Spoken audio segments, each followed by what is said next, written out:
저는 경기대학교 미술대학에 재직 중이고요. 미술 평론하고 있는 박영택이라고 합니다. 저는 그러니까 한국 현대 미술을 대상으로 평론하는 게 주 전공입니다.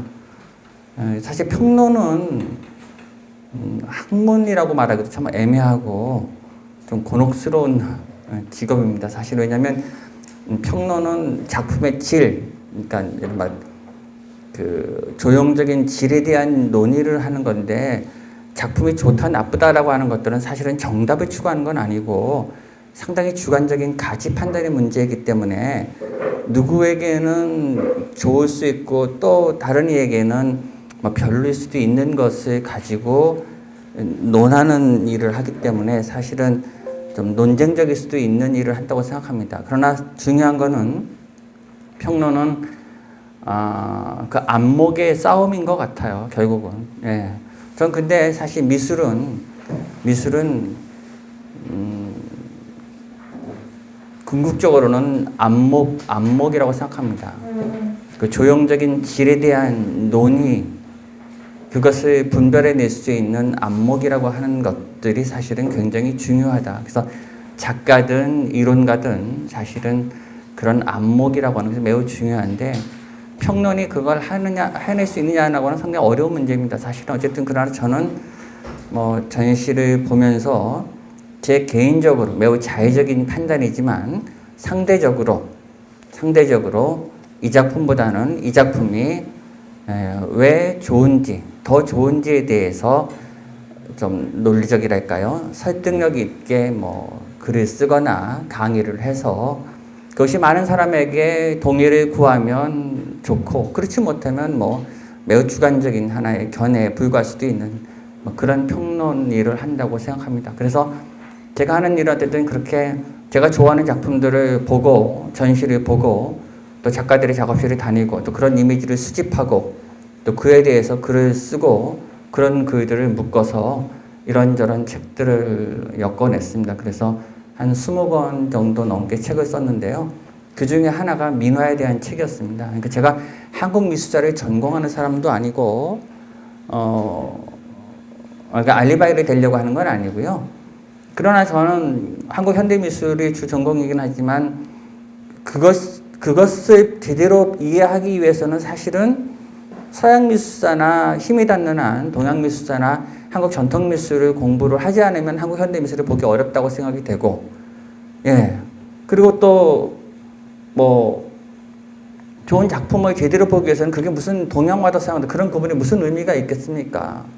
예. 저는 현대 미술을 보는 건 못지않게 더 많은 시간을 사실은 골동가게를 헤매고 다니면서 골동품도 많이 보고요. 국립중앙박물관에 다니는 시간이 더 많을 수도 있고, 사실은 그렇죠. 제가 민화에만 내던 그 당시에 앤티크 수집 이야기라고 골동품에 대한 책도 한 권 썼습니다. 제가 그동안 수집했던 책, 골동품에 대해서. 어쨌든 오늘 이 시간에 제가 강의하고자 하는 것은 제가 접했었던 조선시대 민화 중에서 몇 개의 작품들을 보여드리면서 제 개인적으로 나는 이런 게 정말 조선시대 민화의 매력이다.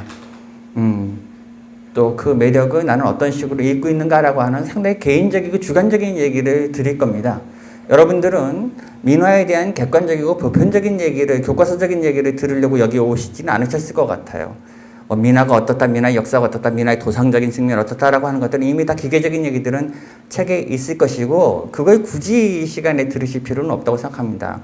이 시간에는 여러분들이 약간 좀 낯설고 좀 황당할 수 있을지언정, 저 사람은 민화를 저런 식으로 읽고 있구나, 저런 식으로 해석하고 있구나라고 하는 것들을 만나는 시간을 가지시면 됩니다. 그렇지 않겠어요? 왜냐하면 사실은 미술작품이든 글이든 이런 것들은 우리가 사물과 세계를 바라보는 것들에 대한 새로운 견해를 만나게 해주는 거잖아요. 좋은 작품이라고 하는 건 궁극적으로 저는 우리가 뭐 사물을 본다라고 하는 것들, 그림이라는 것도 되게 보면 매우 익숙한 것들, 경험화된 것들, 관습적인 것들, 교육받은 것들이라고 생각되거든요.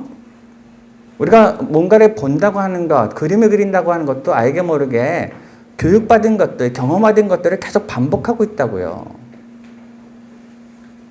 근데 제일 중요한 거는 사실은 내가 사물과 세계를 본다고 하는 것이 내 스스로 그렇게 보고 느끼는 것이라기보다는 이미 그것을 이렇게 저렇게 보도록 교육받았던, 그러니까 이미 그렇게 보게 만들었었던 것들에 대한 반성 없이 그렇게 보고 있는 것에 대해서 자기가 얼마나 거리를 취하느냐의 문제일 텐데 그게 쉽지 않죠. 한번 굳어진, 한번 이렇게 한번 들어와 버린, 각질화해 버린 것들이 벗어나기 쉽지 않습니다. 세상에 가장 무서운 사람이 책 한 권 읽은 사람이라는 말이 있듯이, 우리가 뭔가 사물을 본다고 하는 것은 이미 머릿속에 들어와 있는 교육받은 대로 그 사물을 바라보게 되거든요. 그것을 끝없이 비껴나거나 탈주하거나 미끄러져야 되는데 그게 웬만해서는 쉽지 않습니다. 근데 그런 것들에 들어와서 틈을 벌리거나 그것들을 이렇게 일그러뜨리거나 그 차이를 발생시키려면 끝없이 외부에서 자극이 들어와야 돼요. 그래야지 내가 익숙한 경험으로부터 이탈해야 되는데 그 끝없이 자극을 주는 것이 벌써 예술작품일 수 있다고 생각됩니다. 좋은 책을 읽거나 머리를 한 대 땡땡 때리는 좋은 작품을 봤을 때 이런 식으로 사물과 세계를 볼 수 있구나. 이런 식으로 생각할 수 있구나 라고 하는 것들이 계속 우리를 이렇게 자극시켜줘야 그나마 익숙해졌고 이렇게 길들여진 데서 이렇게 조금 벗어날 수 있다고 생각되는 것이죠. 네, 저는 그게 굉장히 중요한 미술 작품이라고 생각됩니다.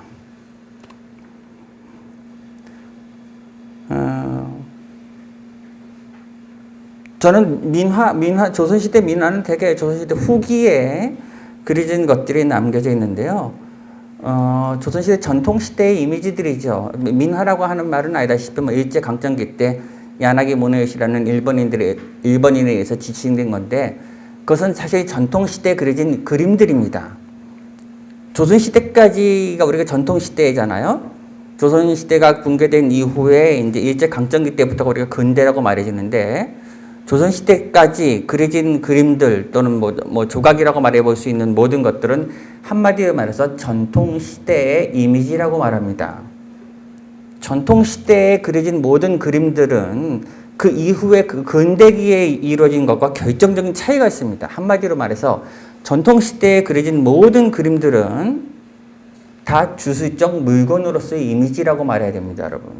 조금 좀 생경하시겠지만 즉 조선시대 그려진 그림들 또는 고려시대나 삼국시대 그려졌던 그림들은 한마디로 말해서 다 산수화든 사군자든 불화든 민화든 모든 것들은 다 오늘날 우리가 이해하고 있는 미술하고는 전혀 다른 차원에서 그려진 그림이라는 사실을 인식하셔야 됩니다.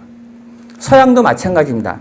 인상주의로부터가 이제 서양에서의 근대 현대 미술의 시작인데 인상주의 직전까지의 모든 이미지라고 하는 것들은 오늘날 우리가 이해하고 있는 미술과는 전혀 다른 맥락에서 그려졌던 이미지들입니다. 그것은 주술적인 물건으로서의 이미지입니다. 신화적이거나 종교적이거나 정치적이거나 특정한 이데올로기를 반영하는 도상적 물건으로서의 이미지입니다. 좀 쉽게 말하자면 인상주의 이전까지 서양에서 그려진 모든 그림이든 조각들은 한마디로 다 그리스 로마 신화의 내용을 그리든가 성경에 나오는 내용을 그리든가 당대를 지배했던 왕이나 귀족들의 초상화를 그리든가 또는 그네들이 거주하는 공간을 장식하는 인테리어적 그림이든가 또는 그 지배계급들의 그 영웅담, 그들의 권력을 미화시키는 정치 선동적이라고 할까요? 일종의 미화시키는 그러한 이데올로기라고 그러죠. 그러니까 정치를 미술화시키는 그런 이제 정치의 미술화라고 그러는데 그런 그림들이라고 말해봐도 크게 틀리지 않습니다. 그것을 주술적 물건으로서 이미지라고 말합니다. 우리도 마찬가지입니다. 조선시대의 산수화가 아름다운 풍경을 그린 오늘날 같은 풍경일까요? 천만에 맞습니다, 여러분. 조선시대의 산수화라고 하는 건 유교적 이념을 도상화시킨 어떻게 보면 굉장히 종교적일 수 있는 그림입니다. 물론 유교가 종교적인 건 아니지만 유교 이념을 도상화시킨 그림이잖아요. 유교라고 하는 성리학적 세계관을 지향하는 군자 선비들의 세계관, 선비들이 지향하고자 하는 이념을 또렷하게 그림으로 보여주고 싶었었던 것들이 산수하고 사군자 아니던가요? 그렇지, 그게 순수하게 풍경 자체가 아름다워서 밖에 나서 사생하고 아름다움이라고는 오로지 심미적인 아름다움 그 자체만의 목적으로 해서 그린 걸까요? 그런 건 존재한 적이 없습니다, 여러분. 오로지 순수하게 심미적인 아름다움만의 목적으로 해서 그림을 그린다라고 하는 관점은 근대 태동된 관점입니다. 그렇게 해서 그려진 것들을 지칭하는 용어가 바로 아트, 미술입니다, 여러분. 미술이라는 용어는 근대 태동된 새로운 용어입니다. 18세기를 거쳐서 19세기에 이제 정초되지요. 따라서 인상주의 이전에 서구의 경우는 다 주술적 물건으로서 이미지라고 생각하시면 됩니다. 따라서 현대미술은 한마디로 말해서 뭘까요? 한마디로 말해서 현대미술은 탈주술적 이미지입니다. 주술적 기능했던 이미지에서 벗어나고자 하는 겁니다. 신화적이고 정치적이고 종교적인 데서 벗어나고자 하는 겁니다. 그것을 우리가 현대미술이라고 합니다. 모더니즘, 현대미술. 그래서 인상주의 작가들이 뭘 그리나요? 그냥 정물 그리거나 길거리 지나다니는 사람들 그리거나 풍경 그리거나 뭐 이런 거 그리잖아요. 도시 풍경 그리고 정물 그리고 해바라기 그리고 고구처럼. 그게 무슨 큰 의미가 있던가요? 그게 어떤 메시지를 지니던가요? 아니에요. 그냥 일상적인 또는 거울에 비친 자신의 얼굴을 그리는 것들, 이런 것들, 소소한 일상을 그리든가 아니면 세잔느처럼 탁자에 놓인 사과를 통해서 조형을 질문하죠. 그림이 뭔가를 질문하죠. 그림 자체를 자의식적으로 질문하는 것이 현대미술이 운명이 되어버리는 것이죠. 그거를 현대미술이라고 합니다. 다시 조선시대 민화도 마찬가지입니다. 오늘날 미술하고는 전혀 다른 맥락에서 발생됐다고 하는 것을 인식하는 게 필요하다는 겁니다. 다 아시겠지만 민화는 다 이런 텍스트를 갖고 있어요. 어떤 텍스트는 서상. 그러니까 민화라고 하는 건 이러저러한 도상들이 빌어서 가장 인간적인 욕망들을 이제 보여주고 싶은 거잖아요. 욕망을 가셔시키는 거잖아요. 가장 인간적인 욕망을 시각화시키고자 하는 건데 그게 바로 뭐냐면 뭐 무병장수하거나 부귀영화를 누리거나 부부금술이 좋다라든가 다 이런 것들이 가장 인간적일 수 있는 욕망들, 그런 것들을 그리는 거죠. 그런데 지금까지 민화는 다 그런 도상들을 체계화시키고 어떻게 보면 그 도상들에 맞춰서 그림이 그려져 왔고 또 그런 그림들이 정형화돼서 내려왔었어요. 원래는 궁중민화겠죠. 그런 것들이 민가에 퍼져서 우리가 흔히 말하는 뭐 서민민화라고 일컬어지는 건데 그런 차이는 큰 의미는 없겠지만 저는 그런데 그동안에 우리 조선시대 민화를 보는 관점들이 지나치게 그런 특정한 도상들에 너무 얽매여 있었다고 보는 겁니다. 모라는 부귀를 뜻하고 뭐 이런 거 너무 물고기는 다산을 뜻하고 물론 그거 중요하죠. 왜냐하면 그런 전통시대 이미지이기 때문에 오늘날 우리가 바라보는 것과는 달라요. 그럼 분명히 그 특별한 도상들에 의한 서사, 텍스트성을 갖고 있어요. 그거는 단순히 그림이 아니에요.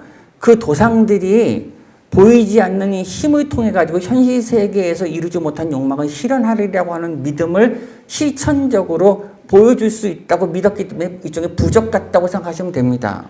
그러니까 집에다 이렇게 장식했겠죠. 이미지는 단순한 이미지에 불과한 것이 아니라 그 이미지가 보이지 않는 힘을 가셔시켜줘서 사람들의 소망을 현실적인 것으로 전화시켜 줄 수 있다고 믿었기 때문에 그 이미지가 간절하게 인간들에게 이게 뭐 전달해 줬겠죠. 그래서 그 도상들은 굉장히 중요합니다. 그러나 민화 또한 하나의 회화입니다. 그림이죠.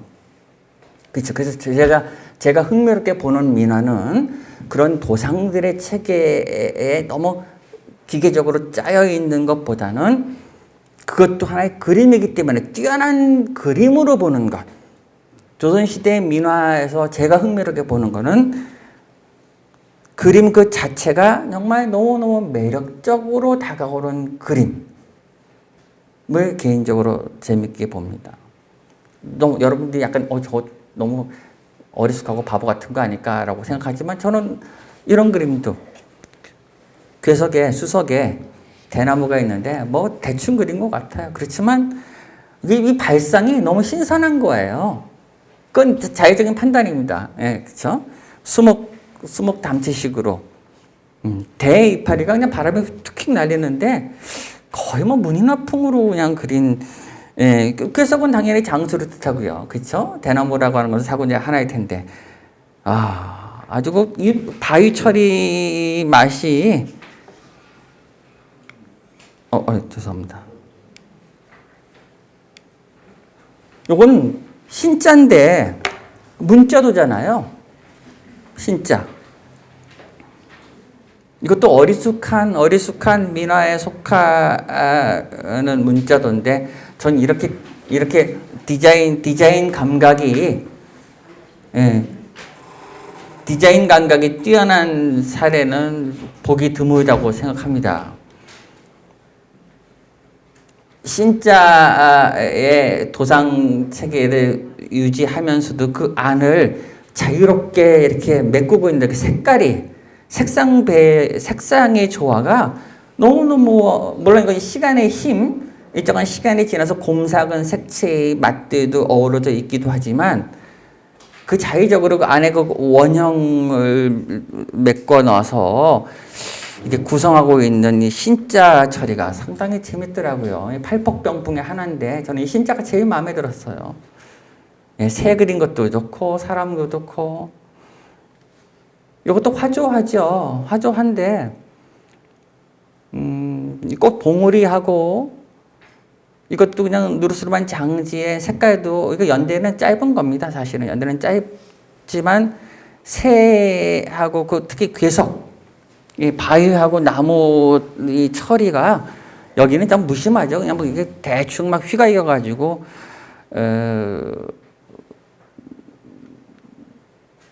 선묘가 근데 이 선들이 상당히 예민하고 감각적이에요. 그러니까 이런 그림들은 그냥 무명의 장인들, 무명의 화공들, 전문 화원, 그러니까 원래 민화라고 하는 거는 궁중의 장식용 병풍 그림들은 당대 최고의 화원들, 즉 궁중에 소속되어 있는 전문 화원 계급들이 그렸었겠죠. 그러나 그것들이 민가로 퍼지면서 그런 그림들이 짝퉁으로 모방으로 번안돼 가지고 확장됐을 때 어리숙한 당시에 무명의 장인들 내지는 동네에서 솜씨 좀 있다는 사람들이 베껴서 그리다 보니까는 짝퉁을 만들면서 이런 희한한 그림들이 이제 번져 나갔을 거 아니겠어요? 근데 그 중에서 솜씨가 좀 있거나 감각이 뛰어난 어떤 이들은 이런 뭐라고 형용하기 어려운 뭔가를 만들어냈겠지요. 예. 반듯한 이 선묘로 잎사귀들을 그리는데 이거 보시면 이 잎들이 뭐 나비가 콕 그냥 박혀가지고 숨어있는 것 같은 느낌도 들고 꽃봉오리 같은 것도 너무 이쁘고 이 선들이 아주 예민하게 그어져 있는 맛이 좋더라고요.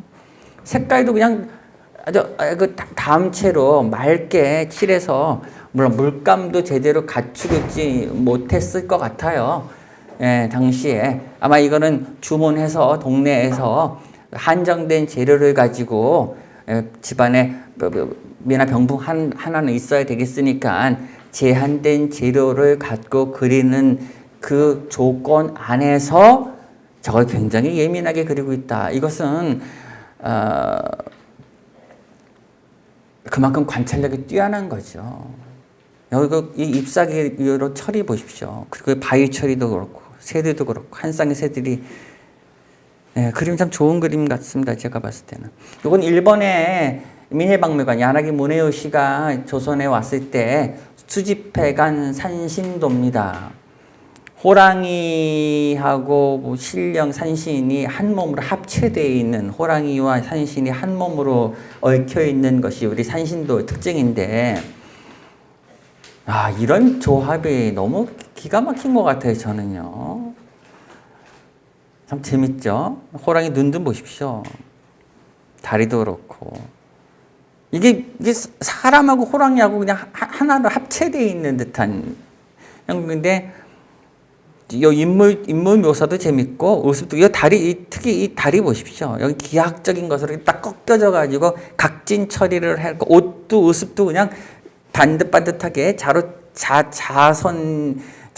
그은 직선들이 획획 지나가는데 그 선맛이 너무 예민하고 좋아요. 아주 좋은 산신도라고 생각합니다. 이 호랑이 이 얼굴 표정하며 이 몸체하며 이런 게 아마 일본인들 당시 야나기 무니요시는 너무 불가사의한 미감이라고 봤던 것 같아요. 정형화되지 않고 뭐라고 형용하기 어려운 독특한 미감, 거의 초현실적인 미감, 길들여지지 않는 데서 빚어지는 것, 그러니까 뭐가 틀이 잡힐 수 없는 데서 빚어지는 그런 희한한 마다니까요. 여기 일본 민예박물관에 있습니다.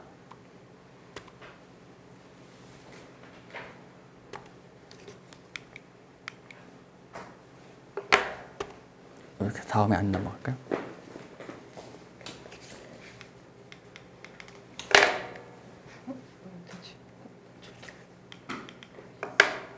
잠깐만요.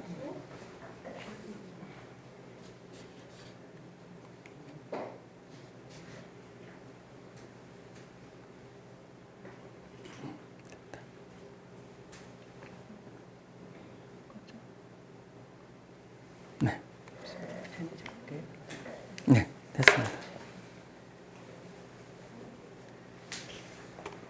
이거는 사찰에 있었던 건데요. 귀석 모란도입니다.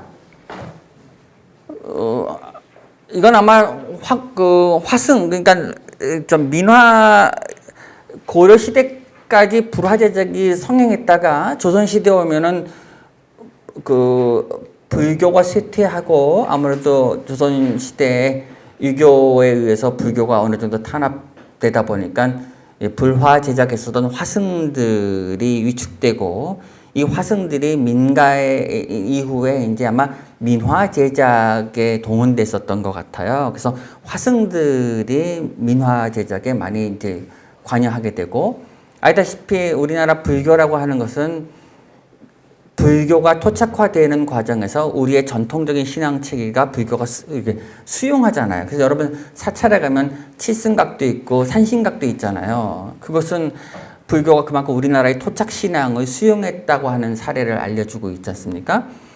이건 화승이 그린 걸로 보여지는데 아주 매력적인 이 괴석 모란도입니다.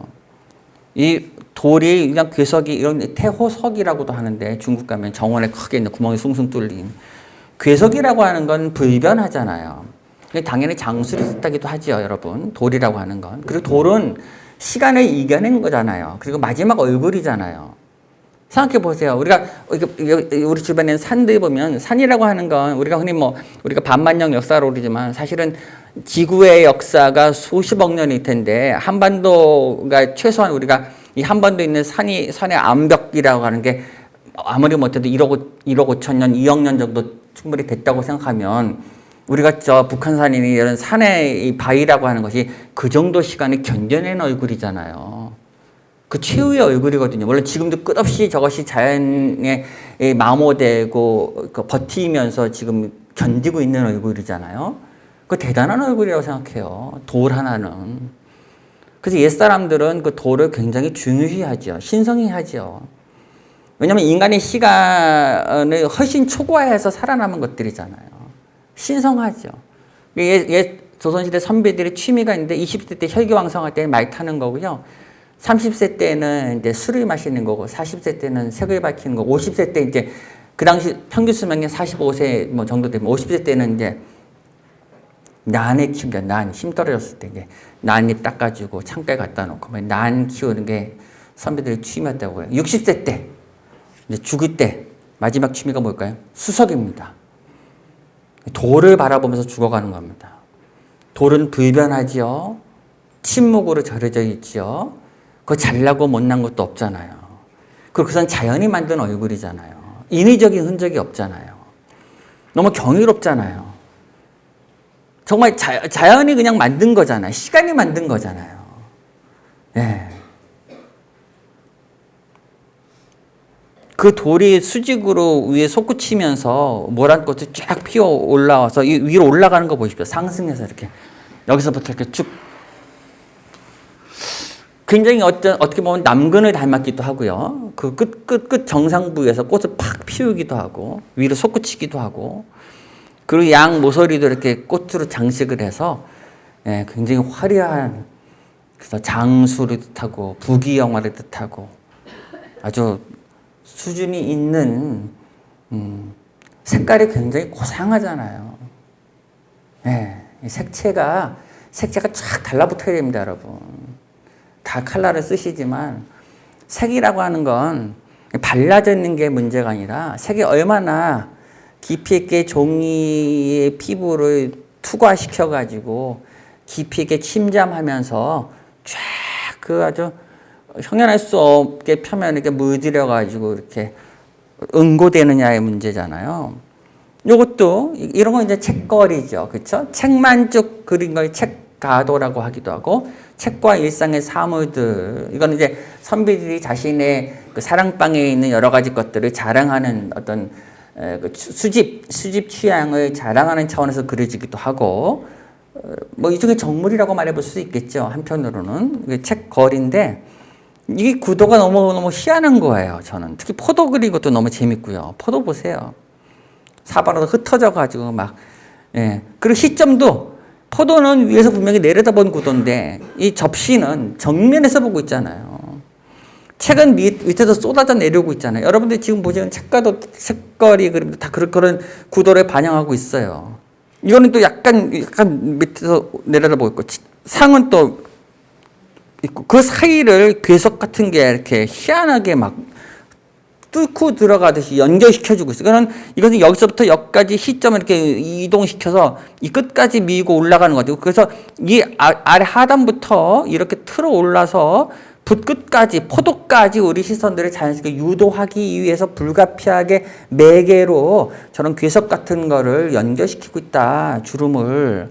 그리고 또 이쪽은 이렇게 상다리, 개다리 서반이잖아요. 개다리를 통해서 이렇게 이쪽으로 부채를 해서 이쪽 시선을 연결해서 X축 구도를 만들고 있는 굉장히 정교하게 구도를 만들고 있는 겁니다.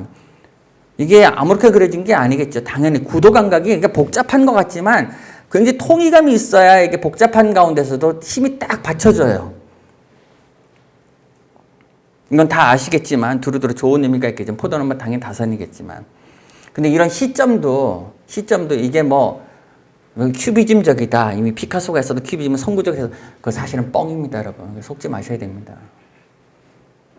시점이라고 하는 건 동양화는 이미 산점투시 그러니까 여러 시점들을 하나면에 집어넣는다고 하는 건 동양에서 공통된 특징입니다. 왜냐하면 동양화는 서양인데 저는 한 단일한 시점에서 사물을 본다고 하는 건 애초에 존재한 적이 없어요. 왜냐하면 이 사물을 하나를 본다고 하는 건 이 사물은 여러 시점이 있어요. 어느 하나의 일방적 시점으로 본다고 하는 건 하나의 단면만을 제공해 주는 거예요. 어떤 풍경을 본다고 하는 것도 산을 본다고 하는 것도 산은 하나의 시점에서만 포착될 수 있는 게 아니잖아요. 이건 시점만이 아니에요. 어떤 대상도 마찬가지예요. 우리가 어떤 산을 본다고 합시다. 그게 우리가 어떤 대상을 본다고 했을 때 그 대상의 지금 시점에 그 대상의 참 모습일까요? 두 가지가 달라요. 하나는 시점에서 다르고 또 하나는 시간에 따라 달라요. 아침, 점심, 저녁에 다르겠죠? 두 번째, 봄, 여름, 가을, 겨울이 달라요. 흐린 날, 맑은 날 다를 거예요. 비 오는 날, 눈 오는 날도 다를 거예요. 아니, 대상은 불변하는 것 같지만 그 위로 덮치는 무수한 시간의 변화는 그 대상을 끝없이 현기증나게 변화시킬 거라고요. 그럼 우리가 어떤 시간, 어떤 시점에서 봤을 때 그 대상이 그것이 본질이고 참이라고 말할 수 있을까요? 없어요. 그건 끝없이 변화를 거듭할 뿐이죠. 생성적이죠. 고정태가 아니죠. 생성태겠죠. 따라서 어느 한 시점과 어느 한 순간에 그 대상을 그린다고 하는 것은 더덥다고 느끼죠. 근데 서양은 딱 어떤 시점, 어느 한 고정된 장소, 그 시간을 멈추고 응고시키고 딱 붙잡아 두잖아요. 그래서 서양은 항상 그림자와 광선이 동반돼요. 어느 시간에 딱 저장시키죠. 보세요. 서양은 반드시 시간이 있어야 돼요. 빛과 그림자가 떨어지잖아요. 반드시. 시간을 항상 설정할 수밖에 없죠. 원근법이 그렇고요. 명언법이 그렇죠. 그래야 입체감이 나게 그려지니까요. 서양 회화는 한마디로 말해서 주어진 화면에 외부 세계를 완벽히 재현하는 것이 목적이었습니다. 완벽히 재현하는 것이. 동양회에서는 사물을 완벽히 재현한다고 하는 것은 사실은 생각해 본 적이 없어요. 여러분들은 아니 동양화도 똑같이 사실적으로 그리기도 하고 왜 초상화도 있지. 그렇지만 그런 서양화와 같이 완벽히 재현한다고 하는 것은 그런 욕망은 없습니다. 사실은. 애초에 그럴 수도 없고요. 화자 화야라고 해서 그림은 그림일 뿐이에요. 그림은 그림이죠. 납작한 화면에 그려진 흔적이 불과하죠. 그것이 서양의 나중에 이제 모더니즘 그런데 너무 장황해지지만 어쨌든 그래서 시점이라고 하는 것은 풍경을 산수를 그린다면 그것은 산수는 그래서 멀리서 가까이서 위에서 아래서 여러 시점을 돌아다니는 시점을 종합해서 그리는 것을 우리가 산수화라고 그래요. 원래는 동양에서는 산점투시라고 합니다. 삼원법이라고도 하고요. 근데 이런 민화에서 보여지는 시점은 조금 더 다른 시점이 있습니다, 여러분. 보세요. 책은 이렇게 기울어져 있어요. 책은 보통 이렇게 기울어져 있는 게 정석입니다. 이게 잘 몰라가지고 또 이렇게 세우는 것도 경우지만 원래 책은 위에서 내려옵니다. 왜 그럴까요? 책은 죽은 이의 말씀이 산자에게 전해지기 때문에 그렇습니다. 다 성인의 말씀이잖아요. 책이라고 하는 건. 생각해보세요. 책은 다 죽은 이 선인들이 산자에게 남기는 거잖아요. 죽은 이가 산자에게 내려보내는 게 책이에요. 그래서 기울어져 있는 거예요. 근데 소망하는 것, 자식이 많이 낳게 해달라는 것, 행복해달라고 하는 건 산자들이 죽은 이에게 기원하는 거예요. 조상에게 기원하는 거예요. 죽은 이가 산자들이 죽은 이에게, 귀신들에게 기원하는 거예요. 그것은 여기서 절로 보내는 거예요. 따라서 밑에서 위로 올라가는 겁니다. 민화에서 보이는 복잡해 보이는 시선은 사실은 산자와 죽은이가 교차하는 시선들입니다. 원래는. 책은 위에서 내려가는 시선입니다. 죽은이가 산자에게 보내는 시선이고요. 열망하는 것, 소망하는 것은 밑에서 위로 올라가는 시선들입니다. 그걸 여러분들이 염두에 두시면 좋겠죠. 그런 그림을 응용하시더라도. 이 시선이 잘 보여주고 있습니다. 하지만 정물로서도 이렇게 아주 매력적이다. 네. 이것도 화조화인데 저는 이게 굉장히 납작하고 평면적이면서도 색깔 배치가 그리고 이게 너무 속된 말이지만 너무 그냥 아주 너무 상투적이지만 너무 모던 아주 현대적이랄까요? 이 색채 구성 보십시오. 지금 요새 그냥 디자인 같아요. 정말 상투적이지만 꽃 이렇게 패턴 디자인처럼 그리고 색감이 이런 색감들 특히 이런 색감들 너무너무 아주 곰삭 익어가지고 어쩜 이렇게 색 배치가 색에 어쨌든 정말 탁월한 솜씨를 갖고 있다. 예. 이 친구는 이 미나 그린 이분은 누군지 모르지만 왜냐면 다 무명의 화공들이었고 무명의 장인들이었으니까 서명도 없고 이게 서명 있을 필요도 없고 왜냐면 이 사람들이 이 당시 그림을 그때 이게 예술가로서의 자의식이 있거나 내가 화가라든가 이런 의식을 가지는 전혀 없었거든요. 그냥 이거는 생계수단으로 주문받아서 딜이 막 그렸을 거라고요. 계속. 그러는 와중에서 그 누군가 하나는 기발한 솜씨를 가진 매일매일 그리다 보면 누군가 타고난 솜씨가 있어서 또 뭔가 새롭게 그리는 이가 이렇게 덜어 나오는 거죠. 100개, 1000개 중에 1개가 나오는 거죠. 그걸 볼 줄 아시면 여러분들이 좋은 미나를 찾을 수 있으겠죠. 저는 어쨌든 이런 그림 좋았어요. 이건 나비도 참 재밌고 아주 자기만의 형상을 만들잖아요. 좋은 그림은 자기만의 독특한 도상화를 만들어내는 힘이 있는 사람들입니다. 나비든 꽃이든 다 똑같지만 뭔가 약간 차이를 둬서 자기만의 도상을 만들 수 있는 힘이 있으셔야 돼요. 그러려면 어떻게 해야 될까요? 관찰하셔야 됩니다. 관찰. 제가 이걸 강조하는 이유는 다 뻔뜨고 있기 때문에 자기만의 도상화가 안 되는 것 같아요. 그래서 아쉬워서 그래요. 직접 꽃을 보세요. 나무도 좀 보고 나비도 보고 벌도 자기 눈으로 보셔야 돼요. 자꾸 봐야 뭔가 거기서 느낌이 있어야 뭔가 실제 형태를 보고 자꾸 스케치도 하고 변형이 되고 자기만의 도상이 생기는데 그런 것 없이 그냥 어떤 뽐 따는 거에만 급급하면 절대 자기만의 고유한 도상화가 나올 턱이 없어요. 그거는 그냥 색칠 공부하는 거예요. 본뜨기 공부에 불과해요. 그거는. 아니 뭐 난 그렇게 그려도 되겠지 뭐 상관없습니다만은 절대 그러면 좋은 그림을 그리기가 쉽지 않습니다, 여러분. 꽃도 자꾸 보셔야 돼요. 그럼요. 옛사람들은 그게 가능했으리라고 생각해요. 왜? 그게 삶이었잖아요. 자연에서 살았으니까. 지금은 다 우리가 도시에서 살기 때문에 물론 뭐 주변에 여전히 이렇게 꽃도 가꾸고 근데 가까이 하는 분들, 집벽에 관찰하시는 분들은 다를 수도 있겠지만 이런 자연적인 생태라고 하는 것이 우리 삶으로부터 멀어졌기 때문에 이런 자연과의 조화를 이루고 자연의 생태계가 어우러지는 것들을 직접적으로 관찰할 수 있는 기회가 그만큼 느슨해지기 때문에 이런 천진한 그림들이 나올 수 있는 확률은 극히 드물어졌어요. 2차적인 자료에 의해서 사진이든지 이미 다른 자료들을 갖고 그리는 데 익숙해지다 보니까 생생한 자연에서의 생동감 있는 형태로부터 자기만의 도상을 파생시킬 수 있는 힘들이 약화됐다는 얘기입니다. 그러니까 이런 맛들이 나는 걸 갖기가 쉽지 않다는 얘기입니다. 이런 맛들. 이런 것도 얼마나 재밌는지 몰라요. 후두둑 하고 새들이 날아드는 거 보십시오. 이 바위로. 여기 보십시오. 이런 것도. 이 포도인데, 포도나무, 포도 잎사귀 다소 도식화됐지만, 쫙 가득히 그냥 포도를 그린 것도 너무 재밌어서. 이 버드나무인데 소박하지만 시정이 넘쳐요. 이 새떼 보십시오. 새들이 한 열로 뚜루룩 있고, 두 마리가 날라오고, 이쪽에 또 있고. 이런 건 이게 관찰하지 않으면 보기 어려운 것이라고 생각됩니다.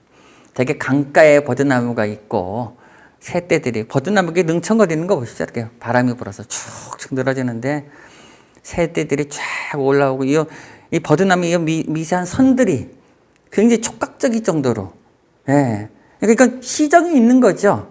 이게 운치가 있는 거예요. 그림은 운치가 있어야 됩니다, 여러분. 운치가. 기계적으로 뻣뻣하게 그리면 안 되고요. 느낌이 있어야 돼요. 버드나무를 그리면 내가 버드나무가 돼야 돼요, 여러분. 예, 내가 그냥 버드나무 자체가 되는 느낌이 좀 있어야 그림에 감동을 주죠. 안 그러면 그냥 뻣뻣하죠. 이것도 얼마나 소박하고 나무 그린 거 보십시오. 먹으로.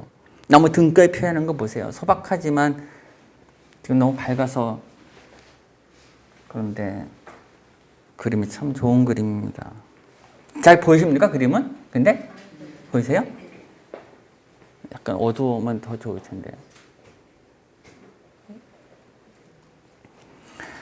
이것도 꿩이 5월 이제 한참 봄에 꿩이 암컷 꿩이잖아요. 꿩 있고 꽃들이 피어 있는데 그게 남자와 여자를 그린 것 같아요. 무속화 비슷하게 그렸는데 꽃들이 피어 있는 산에 여기 밑에 산 구름 언덕 같은 걸 그렸는지 돌인지 어쨌든 꽃들이 피어나고 있어요. 꿩이 한 마리 있고 근데 물감도 그렇게 제한돼 있잖아요. 청색 물감과 붉은색 물감 두 개를 풀어가지고 연두색 물감도 굉장히 아껴 쓰고 있는 것 같은데 이 꿩도 참 잘 그렸습니다. 재밌게 이렇게 약간 어눌하고 해학적이랄까 어리숙하게 그린 것 같고 아이들 그림처럼 그린 것 같고 이게 못 그려서도 그렇지만 천진난만함이 있죠. 이런 그림들이 이제 현대 미술 작가들한테 엄청난 충격을 주죠. 이런 그림이 장욱진, 뭐 김종학 뭐 이런 사람들한테 무시무시한 영향을 주는 거죠. 이거 보십시오. 남자를 크게 그리고 여자를 작게 그렸지만 예, 둘이 이제 사랑을 나누는 것 같아요. 꿩 보면서 이때가 5월달에 이제 꿩들이 항상 짝짓기 할 때입니다. 5월달이면 네, 암수가 그래서 그때 이렇게 그 분위기를 타고 그린 것 같아요.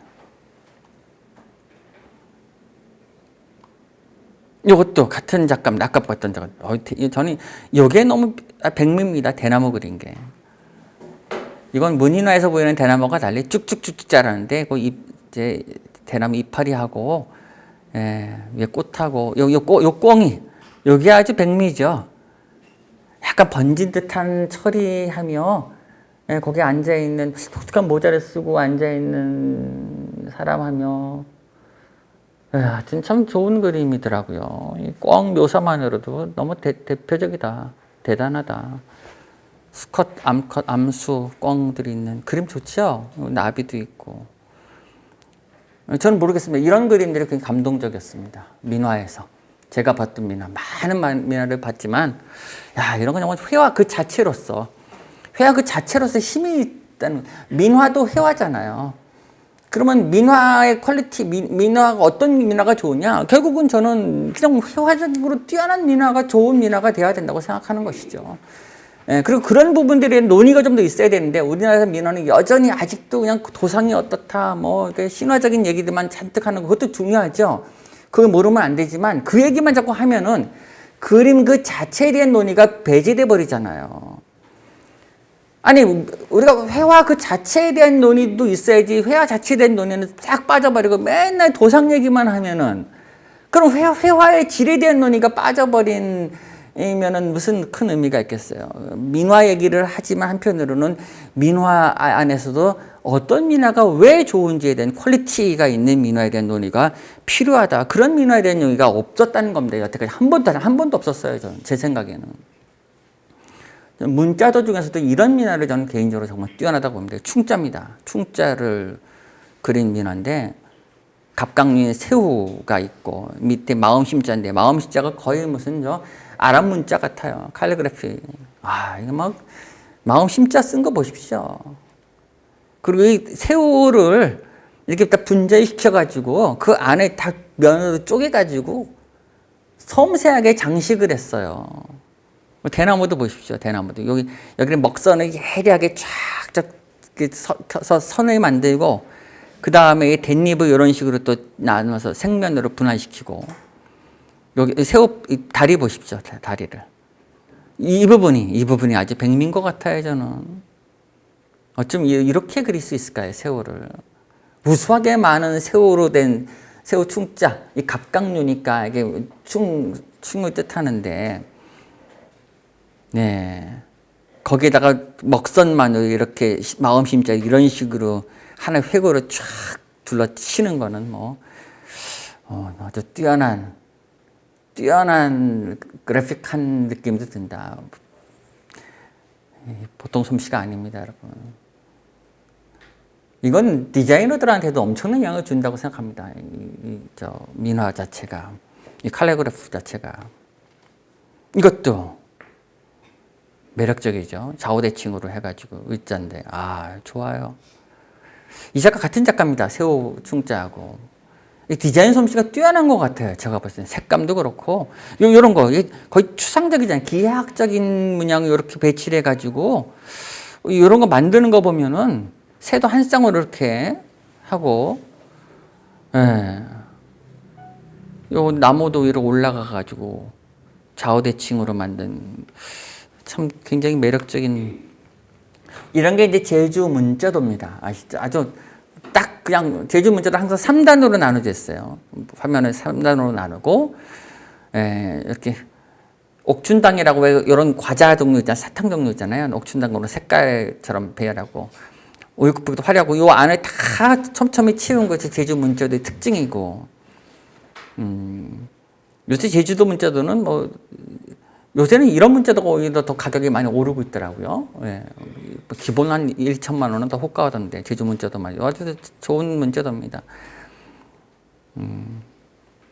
작아요. 제주 문자도는 왜냐하면 제주도가 병풍도 작고 규모들이 작기 때문에 근데 참 기발합니다. 제주 문자도 항상 이렇게 밑에 이런 처리를 하고 좌우대칭으로 새라든가 물고기를 배치하고 여기도 보시면 물고기 새예요. 밑에 이게 머리는 새인데 몸체는 물고기를 만들고 거기를 덮치고 있는 새를 한 쌍을 만들고 참 독특하다. 나비 그린 것도 보십시오. 나비도 얼마나 재밌게 그렸는지. 아주 인상적인 제주도 문자. 제주도 문자 중에서 아주 무심한 문자. 아주. 점을 톡톡톡 찍어가지고, 이거는, 아까 봤었던 거는 그나마 굉장히, 상대적으로 신경을 많이 쓴 문자라면은, 이거는 뭐 거의 그냥 더 설렁설렁 그린 것 같은데도, 이 핑크빛, 그 분홍 색감 하나, 물감 하나만으로 그 절묘한 효과를 내고 있습니다. 깨알 같은 점들을 콕콕콕 찍어가지고 다 메꾸고 있잖아요. 특히 여기 밑에 새 그린 거 보십시오. 새. 예, 우습게 보이는 것 같지만 여러분, 새도 정확한 관찰력에 의해서 새가 그려진 걸 알 수 있습니다. 다리 보십시오. 다리. 요건 쫙 두 다리가 붙었고요. 이거는 한 발을 앞에 내밀고 있어요. 그래서 하나는 착지돼 있고 하나는 이쪽으로 오고 있잖아요. 한 발을 내밀고 오고 있잖아요. 같은 평면 안에서 시간의 변화를 주고 있다는 겁니다. 동세의 변화를. 뭐 의미 부여를 한다고 생각하실 수 있겠지만 이게 예사롭지 않다는 겁니다. 이건 관찰력인 거예요. 관찰력. 그 생명감이 있잖아요. 생명감이요, 여러분. 예.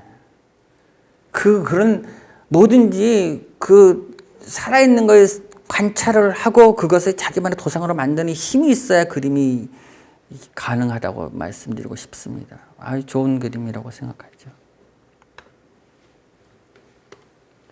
이건 책가도죠. 책만 쭉 있는 건데. 이건 천인데, 비단에. 제가 본 책가도 중에서 아주 특이하면서도 뭐 수준이 굉장히 높다. 오로지 선으로만 쫙, 반듯한 선만 쫙쫙 긋고, 책갑, 즉 책을 꽂는 그 갑 있잖아요. 책갑에 두른 비단, 네, 장식, 그리고 책띠죠. 책띠. 여러분, 책갑에 이런 띠가 있거든요. 책띠로만, 요거는 또 개다리 상. 그 개다리 상에 책을 이렇게 받쳐놓은 거잖아요. 그것만 했어요. 이것도 팔폭병풍인가 그렇습니다. 팔폭병풍 중에 하나. 똑같아요. 근데 대단히 정말 압권입니다. 압권. 일단 다 기하학적이고요. 네, 기하학적인 이 선만 가지고 이 어마어마한 거 채우고 있잖아요. 근데 뭐 하나 동일한 게 없어요. 이런 모든 면들이 다 특이한 다양한 선들로 꽉 채우고 있습니다. 빈틈없이. 숨 막히듯이. 좀 약간 천재적인 솜씨가 아닌가 모르겠습니다. 제 생각에는. 너무너무 요것도 반듯반듯하게 자로 다 이렇게 선을 걷는데 거기 유니크하게 정 가운데다 개다리의 상을 딱 하나 집어넣고 이렇게 확 구분 상을 딱 받쳐놓고 중심부에 책들이 쫙 쌓아놓고 또 여기 보십시오. 양쪽으로 이렇게 다 책을 몰리게 했잖아요. 중심부에 하나 놓고 이런 거는 유래를 찾아보기 어려운 아주 특이한 구도죠. 그 많은 책가도를 봤지만 상당히 특이한 구도를 갖고 있다. 이것도 아주 좋은 책거리입니다. 이건 평면적으로 좀 분산시켰는데 보시면 여기서부터 이것도 개다리 문갑 같은 건데 여기서부터 이렇게 올라가잖아요. 이렇게 쭉쭉 올라가요. 이렇게 올라가고 이렇게 내려가잖아요. 여기 벼루하고 먹 갖다 놓은 거 보십시오. 요거는 일부러 이렇게 탁 끊어준 겁니다. 그럼 밑에 두 개의 그릇으로 내려가게 하고 시선을 유도하기 위해서 먹을 밑으로 쭉 내렸어요. 요 두 개의 먹이 이 공간에 힘을 받쳐주고 있어요. 이쪽이 무겁잖아요. 이 무거운 거를 상쇄시켜주고 있어요. 이쪽에 밸런스를 맞춰주고 있다는 얘기입니다. 그 먹 두 개의 위치 딱 수평과 수직으로 먹 두 개를 딱 갖다 놓고 무게중심을 맞춘 다음에 이쪽에 무거운 것들이 있지만 하나도 어색하지 않게 딱 균형 감각을 이루면서 화면에 긴장감 있게 있어요. 이 가지 세운 거 보십시오. 이렇게 다 서 있잖아요. 가지들이. 너무 놀랍지 않아요? 가지를 세워서 그린 거예요. 그림이니까 가능하죠. 가지가 쓸 수 있나요? 네.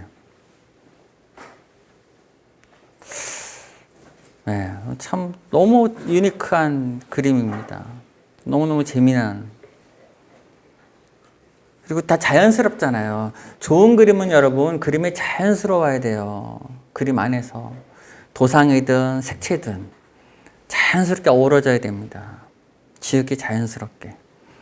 색깔도 보십시오. 이게 이 주황 색깔들이 탁탁 포인트가 되면서 이렇게 골고루 배치되어 있잖아요. 또 얼마나 신경 써서 이렇게 배치하고 있습니까? 딱 밸런스가 있게. 아주 뛰어난 그림입니다. 전 이 그림이 아주 책거리 그림으로서는 좋은 그림입니다. 특히 이 구도 감각. 예. 이 먹을 이렇게 딱 여기 두 군데 이렇게 배치한 솜씨를 봐서는 구도에 대한 아주 탁월한 감각이 있다. 이런 게 아주 놀랍죠. 제가 봤을 때는. 이런 건 이제 미나풍 산수입니다. 미나풍 산수. 우리 산수는 뭐 많이 봤지만, 이건 뭐 여백 그냥 텅 비어버린 건데 근경 몇 개의 보세요. 저 멀리 풍경 하나 있죠. 두 번째, 세 번째, 네 개의 풍경 아니 하나, 둘, 셋, 넷, 다섯 개가 쭉 연달아서 쭉 펼쳐져 있어요. 중층적으로. 여기 이 전봇대 같은 이 나무 보십시오. 근데 이쪽에 있는 나무, 소나무가 쫙 옆으로 펼쳐서 이 나무들 툭툭 던지죠. 배가 여기 줄에 연결되는 배 있고 또 허공에 떠 있고 사실은 이런 풍경이 한눈에 보이는 일은 만무하잖아요. 근데 이 풍경이 다 여러 공간에 있는 중층적인 풍경들을 한눈에 다 한 화면에 집어넣어 버린 겁니다. 다 한꺼번에 보고. 그리고 나머지는 다 경계 없이 털어버린 거예요. 그러니까 인간의 시측 세계로, 인간의 시측, 그러니까 한 눈에 들어올 수 있는 세계를 넘어서서 두루두루 모든 풍경들을 한 화면에 다 집어넣어 버린 거죠. 간결하게. 와, 너무 이게 이런 아주 이 공간 구성이라든가 이런 게 담백하고 여백의 맛이 뛰어나고 조선시대 인물 산수와 문인들이 그렸던 산수와 못지않게 민화풍에 그렸던 그 이름 없는 장인들 또한 산수를 민화풍으로 그렸을 때 이런 맛이 나게 그린다는 겁니다. 먹만 가지고도 대단한 솜씨라고 생각합니다. 민화의 맛에 이 부분만 따오고 너무너무 멋지더라고요. 제가 봤을 때는. 정말 좋은. 이것도 민화풍 산수입니다. 풍경 보십시오. 그냥 이게 막 밑에서 내려다보고 위에서 내려다본 것들이 막 하나마다 공존하고 있잖아요. 나무들 다 뒤다 서 있잖아요. 바위들과 함께 쭉쭉쭉쭉 서서. 색감도 재밌고요. 풍경을 바라보는 시각이 달라요. 세계를 고정태로 보지 않는 거죠. 생성태로 본다는 겁니다. 생성적인 공간으로 보고 있다는 겁니다. 네, 이것도 참 재밌는, 이 공간을 이렇게 그리고 있다는 게 너무 재밌는 것 같아요. 지금 잉어가 이렇게 있고 물고기가 있고 여기 지금 말을 타고 오고 시동이 있고 건너가기 전에 이 나무 그린 거 보세요. 약간 점들을 찍어가지고 이게 좀 작아서 제가 조금 확대해서 보면 이 부분이 이 나무 그린 게 요 미점이라고 하죠. 작은 점을 콕콕 찍어가지고 요 나무 처리를 했는데 요쪽에 있는 바위에 있는 나무들 처리한 것도 보십시오. 비록 어색하고 어떻게 보면 솜씨 없어 보이는 것 같음에도 불구하고 이 대단한 솜씨인 것 같아요. 이렇게 모르겠습니다. 저는 굉장히 좋더라고요. 풍경이. 불가사의하죠. 그런 어떤 힘들이 느껴지지 않나라는 생각이 듭니다. 근데 이런 민화들이 사실은 잘 많이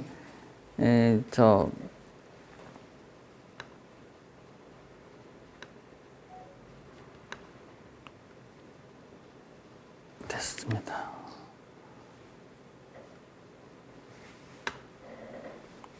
이런 것도 같은 작가 겁니다.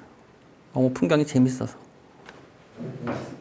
이것도 풍경인데 나무 처리가 너무너무 재밌어서 가져와 봤습니다.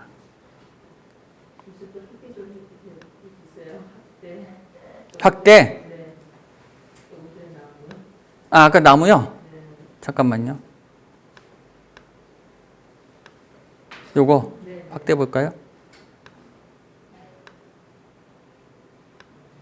예.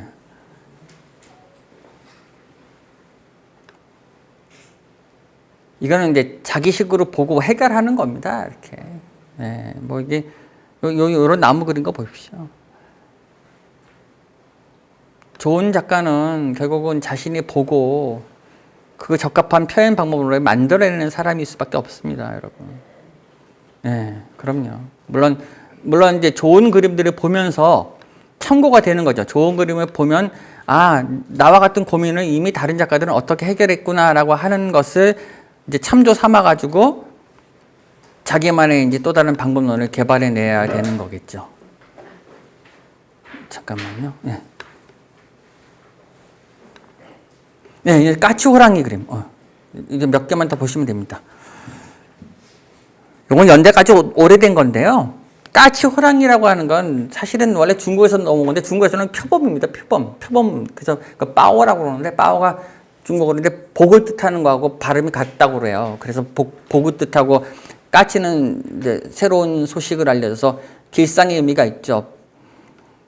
이게 자코더라고 그러는데 여기 영지도 그려놓고. 근데 이게 아주 두꺼운 장지에 그림을 그리는데 중후하게 그려놨어요. 나중에 이게 표범 무늬가 이제 호랑이 무늬로 바뀌고 또 두 개가 섞여 있기도 하고 막 정신없이 있는데 어쨌든 연대가 아주 오래된 그림인데 굉장히 깊습니다. 색감의 맛이. 아주 좋은 자코도의 하나입니다. 이런 것도 특이하죠. 그것도 아주 인상적이라 해학적이기도 하고 아주 구도 감각이 그때 포름이라고 하죠. 아주 변형된 맛이 좋아서 가져봤습니다.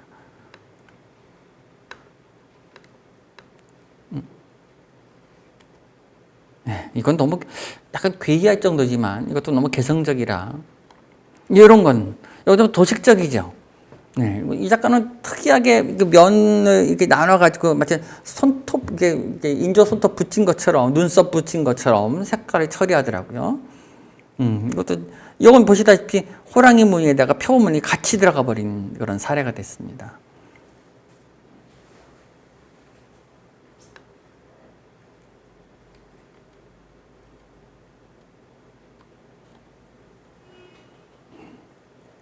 이런 것도 좀 재밌죠? 자, 지금까지 보여드린 건 조선시대 민화 중에 극히 일부입니다. 근데 제가 흥미롭게 봤었던 것, 그것도 이제 아주 일부만 가져와 본 겁니다. 근데 이게 어떻다라고 말하기 어렵지만 저는 어쨌든, 너무 도식적이고, 기계적이고, 너무 규정화된 건 말고, 회화 자체로서 매력적이라고 여겨지는 어떤 조선시대 민화, 그 회화 자체로서 뛰어나다고 여겨지는 것들을 흥미롭게 봤었다. 그런 것들만 가지고 제가 한번 글을 써본 게 그 민화의 맛이라고 하는 책이었고요.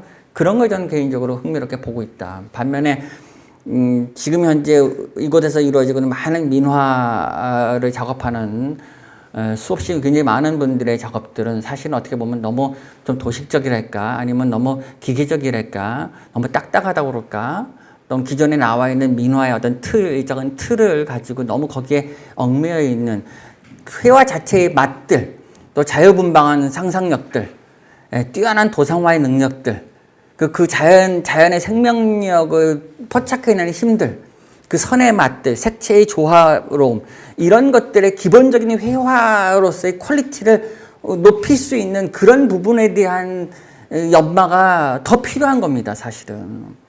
그것이 더 중요하지, 그 약속된 규범의 체계에 따른 것들을 그려내는 그것이 계속 반복해서는 회화로서의 좋은 그림을 그려내기는 어렵지 않나라는 생각을 하는 것이죠. 저는 그게 아쉽다는 것이죠.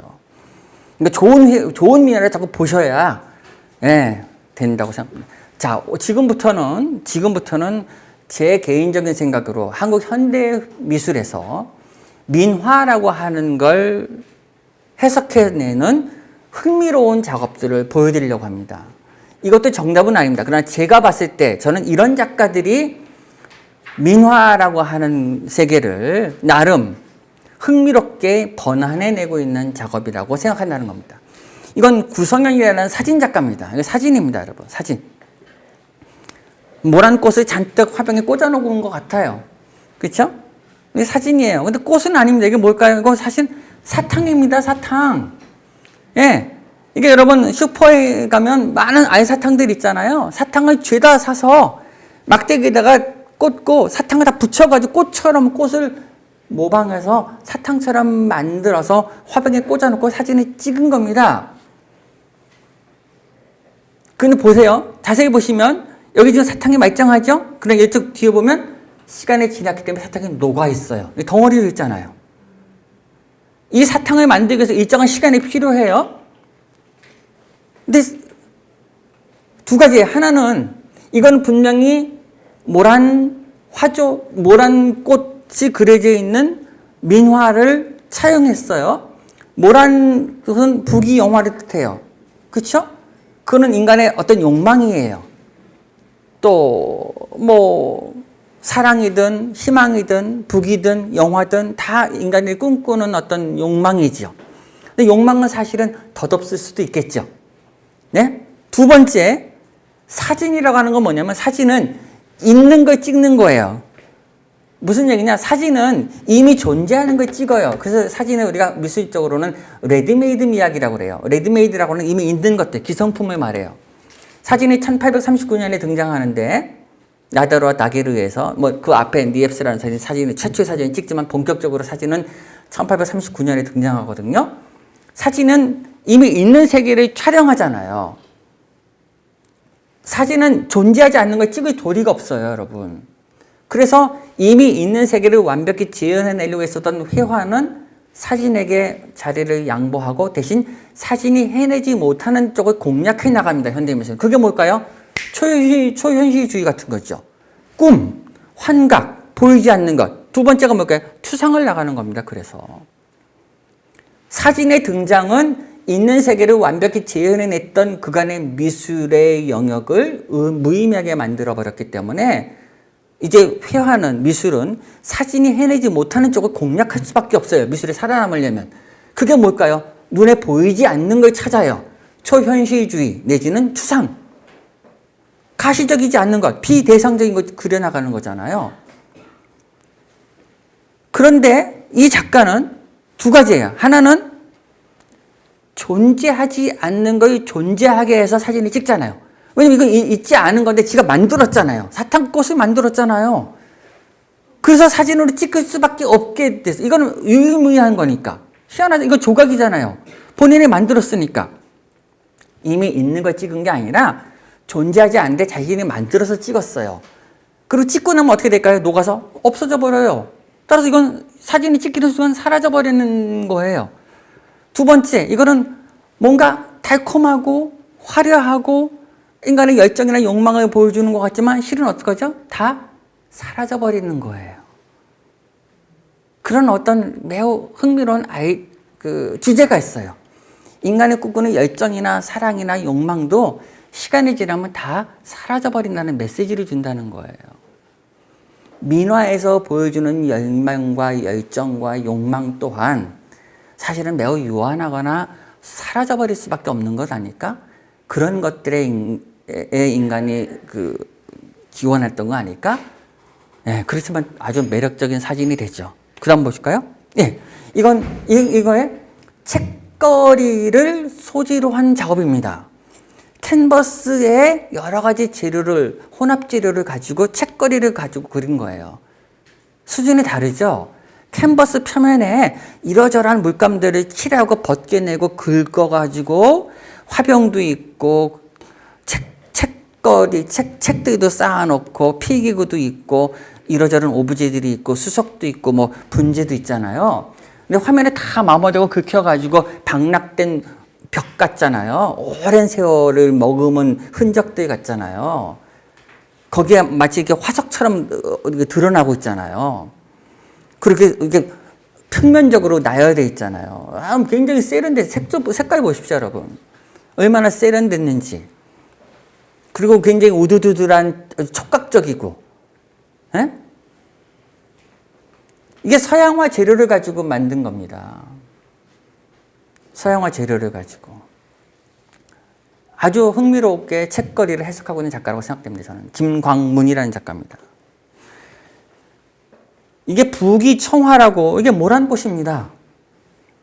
동양화 작가입니다. 한지의 수묵채색으로 청색 물감만 가지고 모란 꽃을 그렸어요.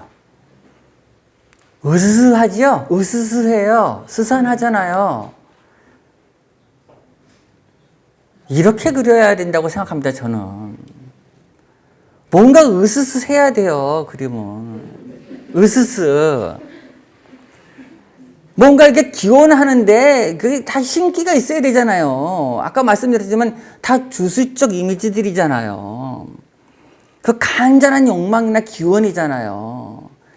그게 뭔가 싹 피어나잖아요. 청색으로. 왜 화려한 채색으로만 꼭 그걸 그려야 될까요? 이 청화백자에 나타난 청화색으로 부귀영화를 바랬던 욕망들이 꽃병에서 화병에서 으스스하게 싹 피어나잖아요. 지금 이 보십시오. 모란이 이렇게 축축 늘어진 가지에서 수묵화 느낌이 나게 채색도 울긋불긋한 것만이 채색은 아니잖아요. 단일한 청색 하나만으로도 충분히 채색의 맛도 살리면서 모란꽃의 풍성함도 살리는 그런 그림이 되지 않았나요? 네, 이것도 모란, 화병에서 모란이 착 피는데 인삼 두 개가 엉켜 있는 거예요. 왜 우리 보통 인삼이 사람 몸 같기도 하잖아요. 보통 왜 인삼주 담는 거 보면 큰 유리병에 이렇게 인삼 막 엉켜 있는 거 보면 인삼이 정말 사람 몸 같잖아요. 막 이렇게 뒤틀리고 있는 거. 이거 보세요. 이 화병에서 이렇게 쫙 모란이 직선으로 쫙 피고 있고 양쪽으로 두 갈래로 갈라져 가지고 과실이 있고 꽃, 이게 나리꽃인가요? 뭐가 꽃이 쫙 펴 있어요. 네? 그래요? 이게? 불수가? 불수가군요. 네, 죄송합니다. 부처님 손가락 같은 불수가군요, 이게.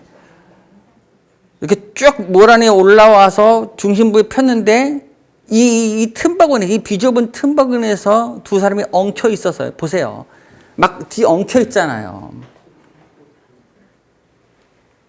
이거는 남녀 간의 사랑을 뜻할 수도 있고요. 인간 간의 애욕일 수도 있고요. 사실 우리가 부귀영화나 뭐 이런 걸 누리겠다고 하는 인간적 욕망이라고 하는 것들은 자기만의 것은 아니잖아요. 무수한 사람과의 연관 속, 연루된 관계 속에서 이루어지잖아요. 치열하잖아요. 그쵸? 좀 다소 그로테스크하죠? 그로테스크하게 그렸습니다. 김은진이라고 이화여대 동양학과 출신입니다. 여기 황창배 선생님 제자입니다. 이 작가도. 황 선생님한테도 큰 영향을 받은 작가입니다. 좋은 작가입니다. 지금은 좀 다른 작업을 하지만. 이게 민화를 이렇게 읽는 거예요. 민화를 단지 그 읽는 기계적 도상으로 읽는 게 아니라 민화가 뭘까? 그 인간적인 욕망을 추구했었던 게 어떤 걸까? 이런 걸 이런 식으로 한번 해석해 보는 거죠. 이게 이제 민화에서 보이는 자유분방한 맛들, 아주 장식적이고 또 천진난만한 이런 식으로 풀어내는 또 굉장히 상업적으로 성공한 김종학이라고 하는 작가죠. 그렇죠? 너도 나도 뭐 비슷하게 김종학 선생님 그림을 유사 흉내내지만 여기 이제 온갖 생명체들이 다 이렇게 공생하잖아요. 그렇죠? 예, 오리도 있고 꽃도 있고 나비, 벌, 뭐 꿩도 있고 온갖 생명체들이 다 공존 공생하는 이런 것들은 정말 민화에서 보이는 자연에 대한 생명을 바라봤던 그 시각들, 아까 우리 일련의 그림들 보셨죠? 그 천진한 어떤 시각들, 생명체들에 대한 존중에 대한 시각들, 자연의 꽃과 나비와 뭐 이런 생명체들이 어우러지고 조화를 이루는 그런 것들을 유심히 바라보면서 거기서 어떤 자연의 생성적 그 조화라고 그럴까요? 어떤 이치라고 그럴까요? 그런 걸 깨닫는 것이죠. 민화는 그런 어떤 궁극적으로는 결국은 인간이 이 세계에서 사는데 지금 우리가 좀 다르지만 옛사람들에게 삶이라는 결국 자연에서 자신의 삶을 영위해야 되잖아요. 그러려면 자연이라고 하는 것이 어떤 것이냐라고 하는 걸 이해해야 되잖아요. 알아야 되잖아요. 그렇죠? 자연이라는 것이 어떤 것이어야 되는지, 그리고 자연 속에서 무수한 생명체들이 어떤 자연의 법칙 속에서 삶을 영위하고 있는지를 알아야 인간 또한 거기에 합당한 삶을 가설할 수 있지 않겠어요? 그러니까 자연을 관찰하는 건 중요한 것이죠. 그건 생명과 지켜야 되는 문제겠죠. 그래서 자연의 이치, 자연의 도리를 잘 깨닫는 거예요. 이거 뭐 도라고 말할 수도 있겠죠. 이런 그림에는 그런 것들이 있어요. 굉장히 장식적으로 잘 그렸지만 거기에는 다 이런 이치가 또 있죠. 김종국 스님은 당연히 민화라든가 우리 그림에서 이런 이치를 깨달으신 분입니다. 사실은 이분이 우리 고미술을 엄청나게 수집하고 우리 민화 보는 눈이 또 대단히 탁월하신 분인 건 뭐 자타가 공인하시는 분이죠. 이건 나정태라고 하는 작가인데요. 이분은 물론 미술 교육을 받으신 분은 아닙니다. 사실은 뒤늦게 하셨지만 독학으로 이때 90년대 이분이 이미 80년대부터 민화를 갖고 혼자 독학으로 공부하신 분이에요. 아주 이른 시간이죠. 사실 80년대면 민화가 너무 좋아서 그때 90년대에 벌써 이런 작업을 했습니다. 차원이 다른 작업을 했어요. 벌써 이때. 예, 너무너무 좋은데 아쉬운 거는 이게 이렇게 좋은 작업인데 이거를 더 쭉 밀고 나갔어야 되는데 독학의 작가들의 아쉬움은 자신이 좋은 작업을 하고 있는 것에 대한 자신감이 없고 남의 시선에 지나치게 의식하다 보면 자기 작업을 밀고 나가지 못하고 이렇게 저렇게 마구잡이 하다가 끝내 자기 좋은 거는 놓쳐버린 경우가 너무 많아져요. 지금은 이런 작업 안 하고 너무 아쉽게 됐어요. 그러나 저는 이때 작업 굉장히 중요하다고 보는 겁니다. 민화를 이런 식으로 이렇게 두껍게 해서 박락 효과를 일으켜가지고 하는 작가는 드문 나정태라고 중요한 작가입니다, 여러분. 이건 기억해줘야 되는 작가입니다. 아주 좋은 작가입니다. 문지하라는 작가인데 지금 미국에 있는 걸로 알고 있는데 민화풍의 그림하고 이렇게 문자하고 이런 걸 연결시켜가지고 독특하게 화면도 비정형으로 만들고 한번 볼까요? 확대해서 볼까요? 예. 텅도 있고 러브라고 쓰기도 하고 무위라고 쓰고 이렇게 화조에서 보이는 것도 하트 문양도 있고 뭐 그냥 이거 보십시오. 다 민화에서 보이는 천도 복숭아 문양도 끌어들이고 이거 거의 정말 팝적이라고 그럴까요? 그렇죠? 요새 무라카미 다카시 같은 일본 저펜팝 작가들 작품처럼 온갖 이거 산해경이라든가 민화에 나오는 도상들을 이런 식으로 자유분방에 연결해서 자기만의 독특한 도상을 만들어내고 있잖아요.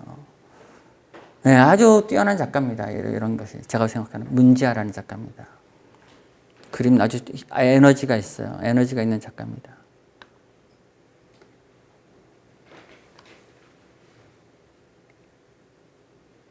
이건 오늘 제가 보여드린 거는 첫째 제 관점입니다. 저는 이런 작가가 너무 흥미롭다. 이건 박문종이라는 작가인데 이것도 이미 90년대 중반에 했었던 작가인데 종이에다가 한지에다가 황토물을 먹였습니다. 황토를 칠한 다음에 이게 먹선으로 긋고 칠하고 그런 건데 그 역원근법으로 그린 거잖아요.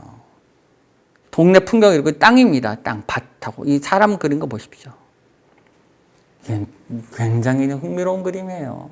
지금 봐도. 네. 한번 가까이 보실까요? 보세요. 얼마나 재밌게 그렸는지. 정말 자연스럽지 않나요? 선맛하고, 이 질감하며, 이거 황토를 바른 겁니다. 황토를. 누르스름 황토를 발라, 백토 비슷한 것도 바르고요. 질감하며 이런 선맛들이 이 사람의 깨달은 거는 우리 그림을 보니까 이런 맛들, 이 어눌한 맛들, 무명의 장인들이 그렸던, 무명의 화공들이 그렸던 이 천진함이라는 게 대단한 거라고 생각하는 겁니다. 왜 우리가 한국 미술사를 보면 한국 미술사 조선시대 그림이라는 게 결국은 다 문인 사대부 중심의 그림이잖아요. 한국의 서민들이 그렸던 이런 그림들의 맛이 굉장히 절묘하다고 느낀 거예요. 그런 것들을 어떻게 동시대 회화로 끌어들일 수 있을까를 고민하는 과정에서 이런 놀라운 그림을 그리지 않았나라는 생각이 든다는 겁니다. 전북 담양 수북면에서 그림을 그리는 작가 아주 좋은 작가입니다. 좋은 작가죠.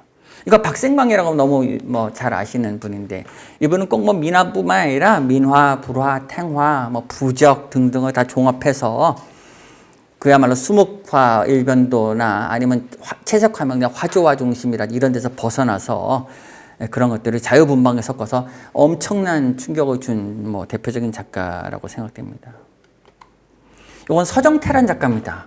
이 그림이 지금은 이런 그림 잘 안 하시지만 제가 보기엔 90년대 초에 이런 그림이 그 민화를 끌어들여 가지고 작업했던 가장 대표적인 작업이라고 생각됩니다. 얼마 전에 통화했는데 자기도 새삼스럽게 이게 2m 되는 큰 그림인데 이 작품 이제 지금 안 하지만 이거 참 좋았던 그림 같아요. 보십시오. 이게 모란에 모란 꽃이 있고 사람이 고개 숙이고 이렇게 있고,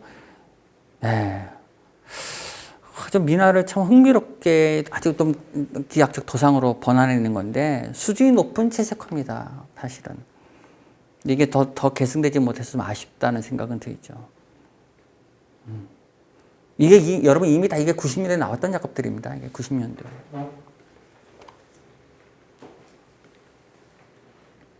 이건 오순환이라는 작가인데 부산에 있는 작가인데 이건 캔버스에 유체로 그려진 그림입니다.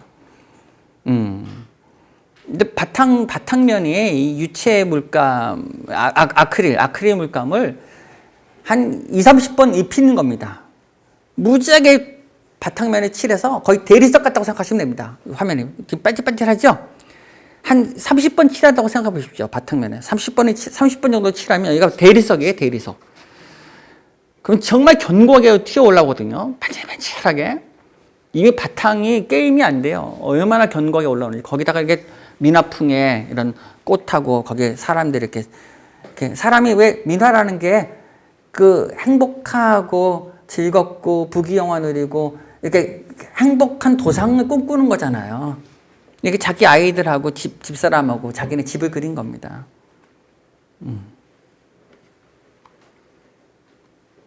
요 윤정원이라고 의대 출신인데 이것도 모란 꽃을 약간 한지를 불에 태워서 그슬려 가지고 요 화조를 새하고 모란 꽃도 약간 그로테스크하게 쫙 그린 겁니다. 이것도 아주 장식성이 높은 그림입니다.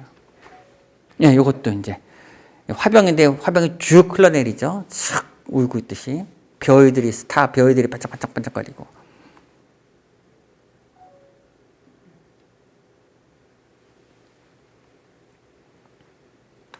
요건 이갑철이라는 사진 작가입니다.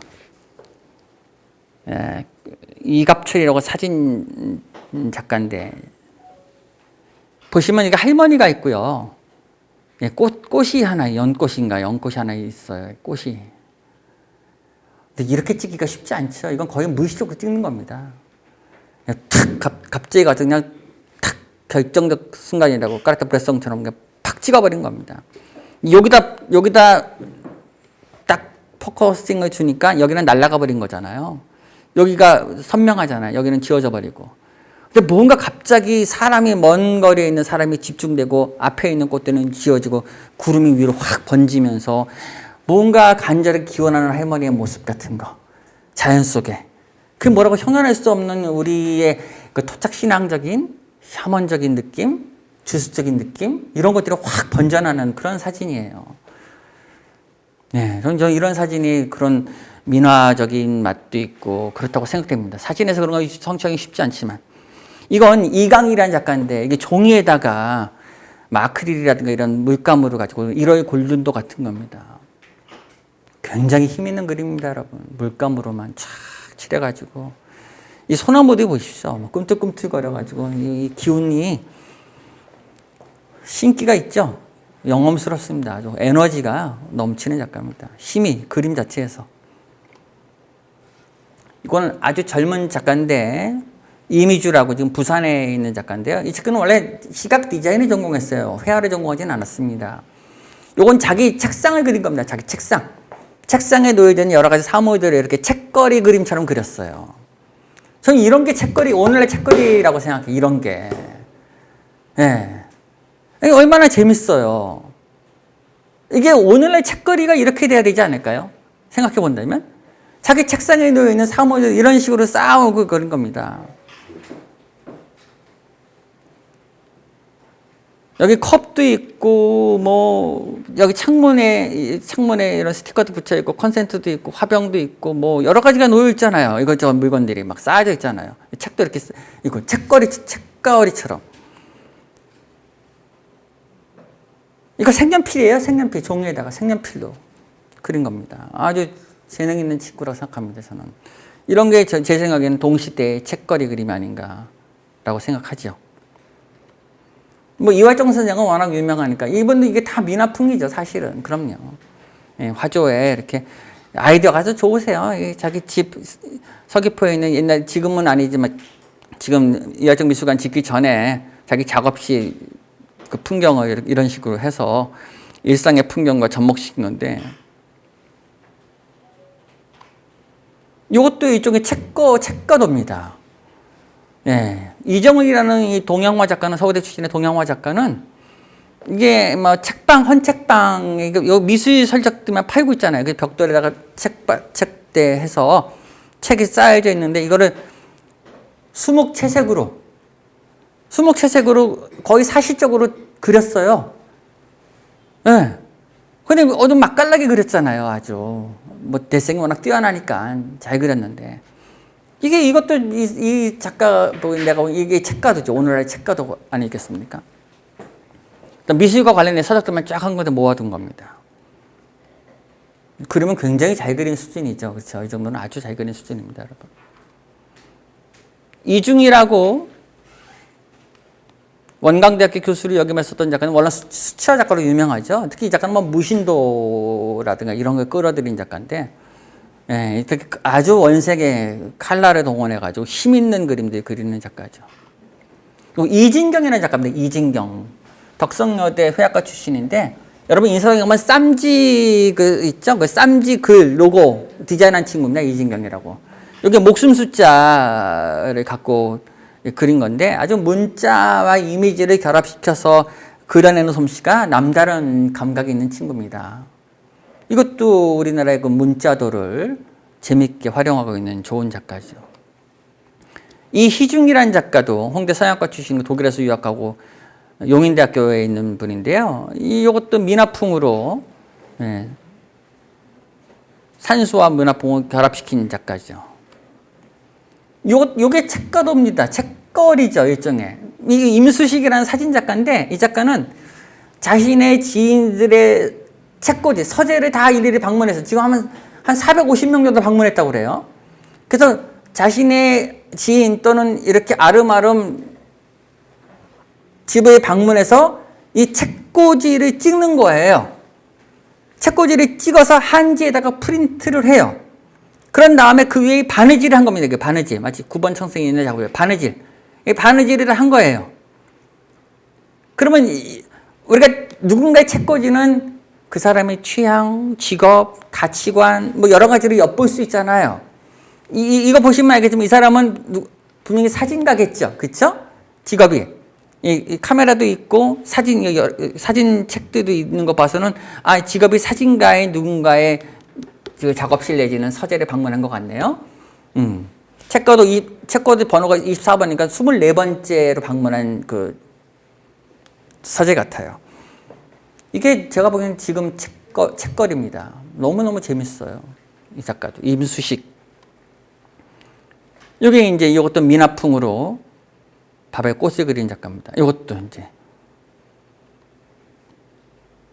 민화풍이죠. 어떻게 보면. 장옥진 선생 그림도 내가 보기에는 아주 민화적인 요소 굉장히 짙은 작가입니다. 캔버스에 유체 물감을 쓰지만 유체 물감의 끈적끈적한 점성을 싹 빼고 습성으로 수치화처럼 물기가 있게 쓰고, 그리고 거기에 그 동심 어린 해학적인 아주 치기열이 유치해 보일 수 있는 그런 요소들을 갖고 그리고 있잖아요. 근데 이게 의도적으로 이렇게 하면 안 돼요. 그런 마음이 있어야 돼요. 이런 마음이 정말 순박한 순수한 마음이 좀 있어야 아주 좋은 그림입니다. 특히 이런 게. 유화물감을 이렇게 쓰는 이유가 있습니다. 우리나라에서 유화물감 이렇게 쓰는 경우가 대표적인 사례가 김한기, 70년대 김한기의 점화 시리즈가 유화물감의 끈적끈적한 점성을 다 지워버리고 묽게 마치 수채화 물감이나 수묵처럼 묽게 해서 캔버스로 스며들게 하잖아요. 이게 서양인들의 유화물감하고는 다른 방식으로 한국인들의 유화물감을 소화해내는 하나의 방식일 수밖에 없어요. 왜냐하면 유화물감이라는 건 15세기에 플랑드르, 지금의 네덜란드 벨기에 지역에서 처음으로 발명되는데, 유화물감이라고 하는 것이 나오는 수밖에 없는 이유는 서양인들이 외부 세계를 완벽히 재현해내기 위해서 불가피한 도구가 유체 물감입니다. 왜냐하면 유체 물감은 오랜 시간 계속 매만질 수 있고 관찰하는 데도 정확하게 사물을 묘사할 수 있는 가장 뛰어난 물감이 유체 물감이에요. 유체 물감이 발명되고 곧바로 캔버스가 발명됩니다. 베니스 지역에서. 왜 베니스 지역에서 캔버스가 발명됐을까요? 베니스는 수중도시잖아요. 여러분, 베니스 수중도시 캔버스가 발명되기 전까지 그림은 어디서 그려졌을까요? 벽화죠, 벽화. 다. 벽화 아니면 목판에다 그려졌죠. 여러분, 레오나르도 다빈치가 그린 모나리자도 나무판입니다. 목판에 그려진 겁니다. 아니면 다 벽화에 그려지죠. 근데 베니스는 수중도시라 벽화가들이 다 여름철이 되면 스키가 돼서 눅눅해서 떨어져 나가잖아요. 그래서 베네치아에 있는 장인들이 습기에 차 있는 벽화를 보수하는 것이 매번 골칫거리였어요. 그런데 우연히 한 장인이 흰 돛을 달고 지나는 범선을 발견해요. 왜냐하면 당시 베네치아는 유럽 최고의 면직물 수출 도시 항구입니다. 이탈리아가 부유해지고 르네상스 문화를 만들 수 있었던 경제력은 플랑드르 지역에서 양모를 수입해가지고 직조, 그러니까 타피스트리를 만들어서 전 세계에 수출하죠, 유럽으로. 그래서 엄청난 떼돈을 법니다. 그 떼돈을 벌면서 방코, 그러니까 뱅크, 은행을 만들고 고리대금업을 해서 엄청난 경제적인 부를 축적하는 집안이 바로 메디치 가문입니다. 은행을 만드는. 예. 그래서 르네상스 문화를 만들죠. 어쨌든 그래서 흰 돛을 달고 지나는 범선에 흰 돛을 뜯어다가 벽과 벽사이에 붙여놓고 그림을 그린 것이 나중에 나무 디지틀에 의해서 밖으로 독립해서 떨어져 나온 것을 우리는 캔버스라고 합니다. 그래서 캔버스와 유화물감은 서양인들이 불가피하게 외부 세계를 완벽히 재현해내는데 불가피한 재료들입니다. 근데 우리는, 한국은, 그것이 일제시대 때 1910년대, 20년대 유화물감이 들어오는데 우리는 한 번도 그 끈적끈적한 유화물감의 점성이라든가 사실적인 묘사라고 하는 재료를 써본 역사가 없잖아요. 우리는 수묵화잖아요. 그러다 보니까 이게 곤혹스러운 겁니다. 우리가 지금 유체물감이 들어온 역사가 이제 100년, 이제 100년 됐어요. 서양은 6, 700년의 역사를 갖고 있잖아요. 그래서 서양은 유화물감이 낼 수 있는 것을 기가 막히게 다 내요. 생각해 보세요. 레엠브란트, 티치아노, 벨라스케스, 앵그르, 다비드 어마어마합니다. 그러나 한국은 제가 생각하기에는 아직까지 우리가 유체물감을 그 정도로 쓴다고 하는 건 사실 매우 어려운 일입니다. 대신 우리는 반대로 유체물감을 자기식으로 쓰죠. 대표적으로 누굴까? 박수근입니다. 자기식으로 쓰죠. 꼬독꼬독꼬독하게 화강을 석지 지감처럼 흑벽처럼 써버리잖아요. 아예. 아니면 도상봉처럼 아주 희박하게 얇게 발라버리죠. 아니면 김한기나 윤형근처럼 묽게 스며들게 칠해버리죠. 장옥진처럼. 이것이 한국인들이 유화물감을 토착화하는 자기식으로 쓰는 굉장히 중요한 사례들입니다, 여러분. 임수식의 아까 책가도 청경자의 이런 그림들 일부 이런 그림들도 민화 요소가 굉장히 강합니다. 이런 그림 아주 수준이 높습니다. 청경자 그림은 아프리카 여행이나 이런 것보다 제 생각에는 70년대 그림이 최고입니다. 70년대 여성 얼굴 그림이라든가 여자 얼굴이라든가 이 정도 그림들이 몇 개가 아주 좋습니다. 한만영이라는 작가는 역시 민화 아까 보셨던 그 자코도에서 미니멀한 단색으로 노란색 바탕을 칠한 다음에 흰색으로 호랑이와 까치를 라인 드로잉으로 한 다음에 밑에 박스를 만들고 이 노란색을 연결시키는 노란 그 전선줄 같은 거 있잖아요. 그거를 싹 구부려가지고 탁 끼워놨어요. 그 너무너무 재밌잖아요. 이건 오브제인데 페인팅하고 조각적인 요소가 결부되면서 아무 상관없는 것들이 서로 긴밀한 연관을 갖고 있잖아요. 마치 그림과 조각이 서로 조응하고 이 그림을 이루는 것들과 이게 선을 입체로 나타나고 예. 요건 까치하고 호랑이를 그 레이저 커팅으로 잘라가지고 벽에다 화면에 붙여버린 겁니다. 한만영. 홍인숙이라고 하는 작가는 종이판화를 갖고 민화적인 요소를 갖고 이렇게 책이라는 문자를 썼습니다. 이런 것도 또 이렇게 민화풍의 것들을 아이들 그림처럼 하고 있는 홍인숙이라고 하는 판화가입니다. 아주 좋죠. 재밌어요. 이 작가도 아주 좋은 작가입니다. 이게 이제 황창배 선생입니다. 이미 벌써 90년대, 80년대부터 이분이 이제 민화가 갖고 있는 그 자유분방함, 해학적인 맛, 회화적인 그 솜씨를 아시는 거죠. 그 단지 도상에 얽매이지 않고 회화의 맛을 아는 것이죠. 회화가 갖고 있는, 민화가 보여주는 회화의 맛이라고 하는 거. 이런 거 보십시오. 이런 것도. 제가 제일 흥미롭게 보는 건 이런 겁니다. 이번에 지금 전시되고 있는, 네. 여기서 흥미로운 건 보시면 나무와 이렇게 나무였다가 돌이었다가 연결돼 가지고 이렇게 다 유기적으로 순환해서 새, 나무, 돌, 뭐 잎사귀 이런 것들이 서로 얽혀 있잖아요. 이것은 그런 개체성들을 따로따로 분리해서 보는 사고방식이 아니라 모든 존재를 하나로 보는 굉장히 종합적 시선입니다. 이거 민화에 관통되어 있는 시선이고 전통적인 우리 동양인들이 말하는 사고방식이에요. 무슨 얘기냐면 모든 생명체는 다 유기적으로 연관되어 있다는 겁니다. 그러니까 우리가 저 밖에 있는 나무를 볼 때 나무는 나무인과 동시에 흙이잖아요. 동시에. 그렇잖아요? 그렇죠. 예. 네. 그런 식으로 함께 보는 겁니다. 나무와 풀과 흙과 동시에 거기서부터 생명이 튀어져 나와서 또 새가 되고 이런 식으로 연결되어 있는 유기적 연관 순환고리라고 그럴까요? 이런 것도 보시면 사람이었다가 또 연결돼서 연기적인 문양으로 됐다가 여기 사람이었다가 나무였다가 풀이었다가 바위였다가 이렇게 정철시 떠돌아다니는 것들. 그러니까 어떤 중심점, 소시점, 원근법적으로 국한되지 않고 모든 화면들이 다 계속 유기적으로 연관되는 것. 이거 굉장히 중요한 민화에서 끌어들인 거죠. 그냥 민화를 도상적으로 보지 않고 민화 그림에서 우리 옛사람들이 어떤 시각으로 자연계를 봤는가, 세계를 이해했는가, 유기적이고 순환적인 세계로 봤는가 하는 것. 그런 부분들을 자유분방하게 수목과 채색을 섞어서 쓰고 있다고 하는 것이 아주 중요한 민화 해석의 상당히 획기적인 지점이 아닌가라고 보는 것이죠. 근데 이런 건 이미 이런 재료에 대한 능숙함이 있어야 되는 것이죠. 사실은 또 그렇지 한편으로는. 네. 이거 보십시오. 이런 게 보면 그림을 아주 잘 그리고 있기 때문에 가능한 것이죠. 어쨌든 지금 이렇게 본 것들이 제가 생각하는 이것도 일부입니다.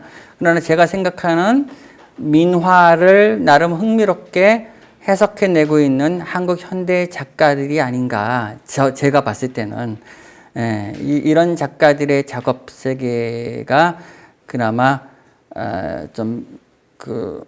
우리 조선시대 민화가 지니고 있었던 중요한 지점들을 거기서 어떤 자양분을 얻어서 새로운 작업 세계로 끌어내고 있다고 여겨지는 몇몇 작가들 한번 말씀드린 겁니다. 그건 다 아주 개인적인 얘기입니다. 근데 이건 또 다른 평론가나 다른 미술사가들은 또 다른 해석을 하겠죠. 근데 여러분들은 이게 정답이 아니라고 말씀드렸지만, 저 평론가는 저런 시각으로 민화를 보고 있고, 또 그런 시각에서 한국 현대미술과 민화의 연관성을 이해하나 보다라고 생각하시면 됩니다. 그럼요. 그리고 이렇게 각기 다양한 시각으로 민화를 해석하고 민화에 대한 이해를 갖게 하는 사람들이 더 많고 풍성한 것이 좋은 것이죠. 왜 민화를 일방적으로 또는 획일적이고 하나의 고정적인 시각으로만 이해하고 거기에 대한 평가만 존재하는 건 불우한 거 아니겠어요? 그렇죠? 좀 더 다양한 해석과 다양한 관점들.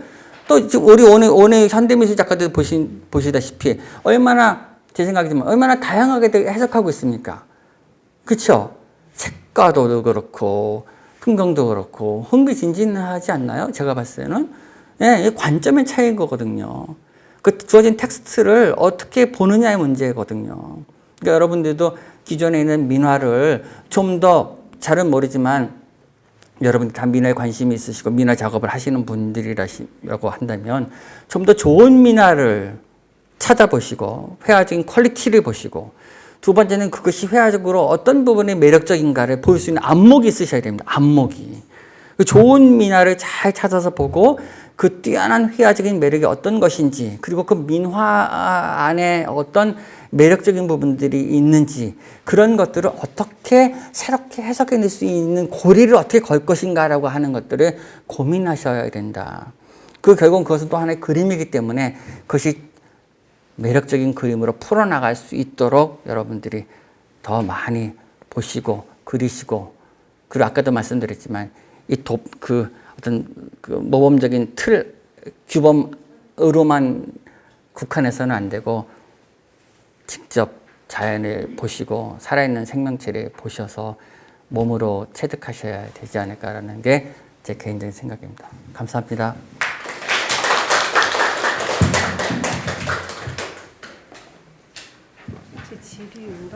네. 혹시 강의 들으시고 질의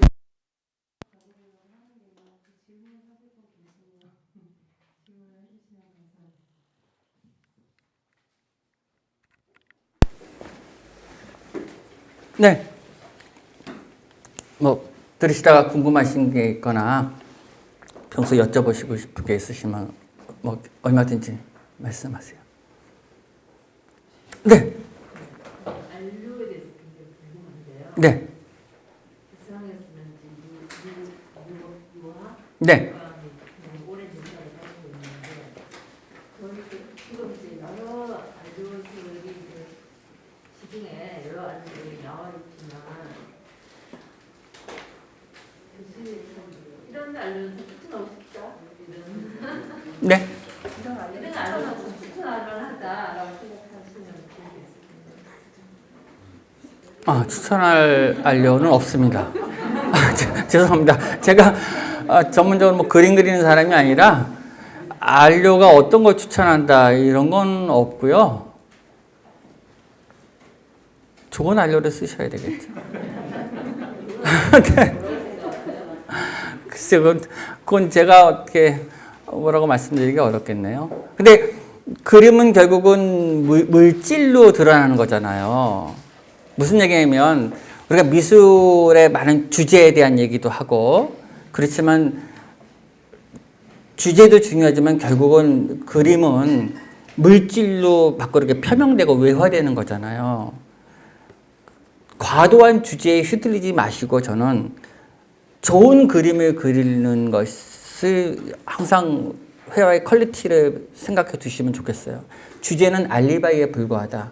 좋은 퀄리티를 유지하려면 당연히 그림의 재료들, 안료들. 근데 그 안료는 어떤 게 좋다. 예를 들어서 신안께 좋다, 알파께 좋다, 아니면 렘브란트께 좋다. 이렇게 말할 수는 없어요. 왜냐하면 예를 들어서 적절한 얘기인지 모르지만 이인현이라고 굉장히 중요한 우리나라 미니멀 작가가 있습니다. 단색으로만, 청색 물감만 쓰는 이인현이라고 한성대 교수가 있는데 물론 서양화 작가긴 하죠.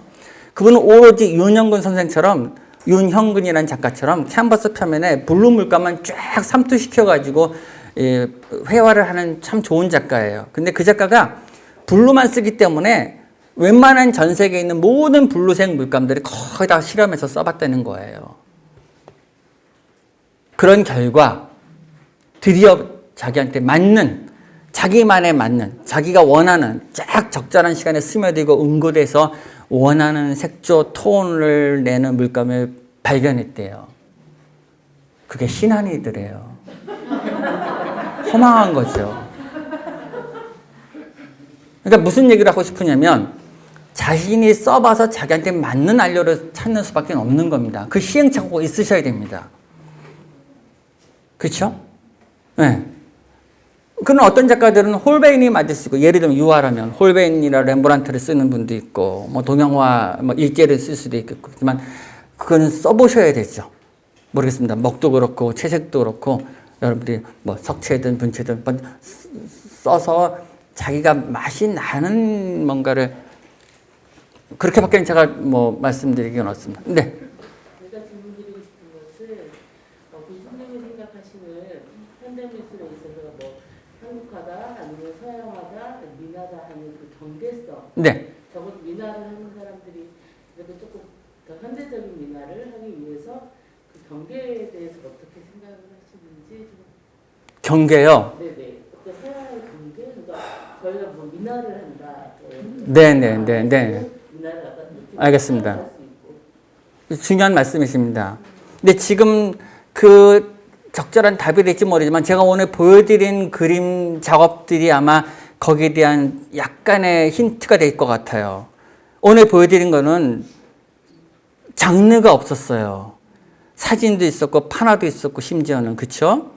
서양화도 있었고 또 동양화 작업도 있었었고 그러니까 우리가 그동안에 지금 잘은 모르지만 우리는 민화 인구가 상당히 많고 민화 협회도 있고 민화라는 잡지도 나와 있고 거기 민화 그리는 거 굉장히 많다고 여겼었지만 그게 너무 민화라고 하는 장르 또 민화라는 형식 민화라는 제도 속에 너무 민화를 옥죄이거나 그 틀 안 속에서 안주하거나 이런 것만이 민화라고 하는 식으로 어떻게 보면 제도화시킬 수 있는 위험들은 상당히 많다. 오히려 그러한 규범, 제도, 틀 또는 소재라든가 그 방법론에서 조금 더 이렇게 또 벗어나서 그 흐트러뜨릴 필요가 있다. 보세요. 왜 사진으로는 민화가 해석돼서는 안 되나요? 아까 임수식 책가도 보셨잖아요. 그런 방법론들. 네. 아까 김광문 책가도 보셨었죠. 좀 그런 발상들이 필요한데 그런 것들에서 벗어나지 못한다면 너무 제한된 그 틀 안에서만 민화를 계속 이렇게 옹색한 것으로만 한정하는 거 아닐까요? 그건 너무 제한된 소재주의라든가 한정된 방법론 안에서 민화를 오히려 죽인다고 생각되죠. 저로서는. 민화 자체가 꼭 그렇게 보존돼야 되는 어떤 것으로 상정하는 것 자체는 굉장히 위험하다고 생각합니다. 그건 전통 미술도 마찬가지고요. 전통에 대한 것도 전통은 없어요. 솔직히 말해서. 지금 전통이 남아있나요? 전통 없다고 생각합니다. 백자가 전통인가요? 고려 청자가? 민화가? 천만의 말씀입니다. 우리가 지금 살고 있는 시대에 우리가 철저하게 자본주의화된 마인드 속에서 살고 있는데 전통은 다 박제되고 형용화되어 있어요. 지금 문인화들 이렇게 한국화 동양화라고 하지만 내가 보기엔 동양화 지금 존재할 수 없습니다. 동양화가 존재하려면 동양화 문인화라고 하는 걸 지향했었던 문인 사대부 계급들 내지는 유교적 이념을 신봉했었던 지식인 계급들이 존재해야 돼요. 그 세계관이 있어야 동양화가 존재해요. 누가 지금 그런 세계관을 갖고 있나요? 그 세계관은 우리 세계가 존재하나요? 말도 안 됩니다. 그렇다고 전통이 아무 의미가 없다는 얘기를 하려는 건 아닙니다.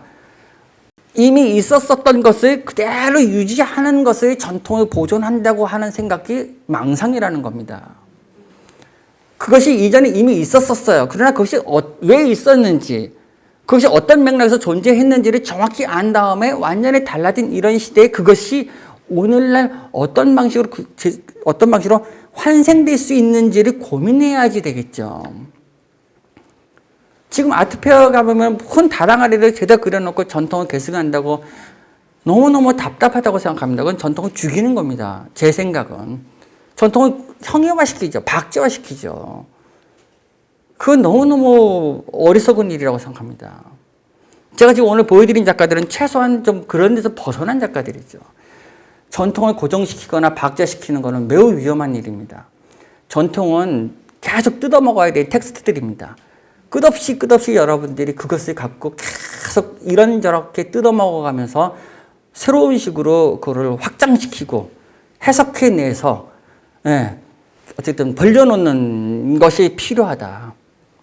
이게 제 생각입니다. 따라서 어떤 장르, 재료 이런 것으로 민화를 가둔다고 하는 것만큼 위험하거나 협소한 것이 없지 않을까라는 게 제 생각입니다. 근데 그건 다른 생각일 수도 있죠. 어떤 분들은 여전히 특정한 재료, 특정한 그 규범들을 고수해야 된다고 믿는 분들도 또 필요하시겠죠.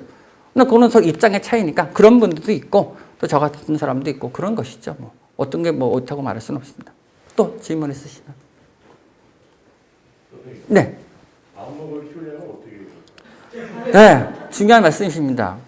이 안목이라는 얘기 아까 처음 모두부터 말씀드린 굉장히 어려운 일이잖아요. 저도 학교에서 학생들을 가르치면서 제가 가르치는 애들은 이제 큐레이터가 되겠다고 하는 애들이 가르치는 거거든요. 미술평론이나 큐레이터가 되겠다고 하는 애들을.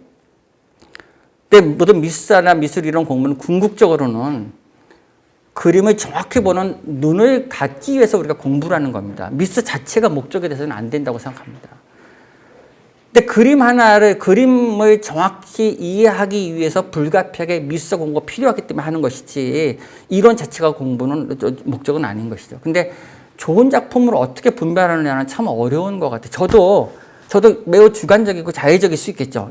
평론은 어쩔 수 없어요. 평론이라는 건 자신이 안목을 갖고 얘기하는 거거든요. 중요한 건 좋은 작품을 많이 보여야 되는데 좋은 작품이 뭐냐라는 질문이 딱 걸려요. 고전이 있습니다. 고전이. 오랜 시간 동안 좋은 작품이라고 이미 인정받은 고전들이 있어요. 클래식이. 어디에 있을까요? 국립중앙박물관에 있습니다. 예를 든다면. 거기 겸지정선, 추사, 조선시대 백자, 예? 불화, 고려 불화, 기가 막힌 것들이 있습니다. 조선 민화도 뛰어난 것들이 있어요. 제가 아는 지인은 국립중앙박물관을 1000번 이상을 갔대요. 1000번 이상을. 물론 수사적이지만 1000번을 가면 여러분 어떻게 되냐면요. 그 뛰어난 기준들이, 뛰어난 것들이 머리에 딱 박혀요. 그러면 미술은 상대적인 거잖아요. 이거 A와 B가 있다면 이게 딱 내가 1000번을 봤어요. 그럼 B를 보면 내가 1000번을 본 기준에 딱 벌써 이게 하찔인지 중찔인지 대번에 판단이 안 될 수가 없어요. 이게 안목을 형성하는 기준일 수밖에 없어요. 예, 그렇잖아요. 좋은 작품을 많이 봐서 어떤 자기 나름의 딱 그 기준을 딱 잡아놔야 그 다음부터 이게 생기는 거예요.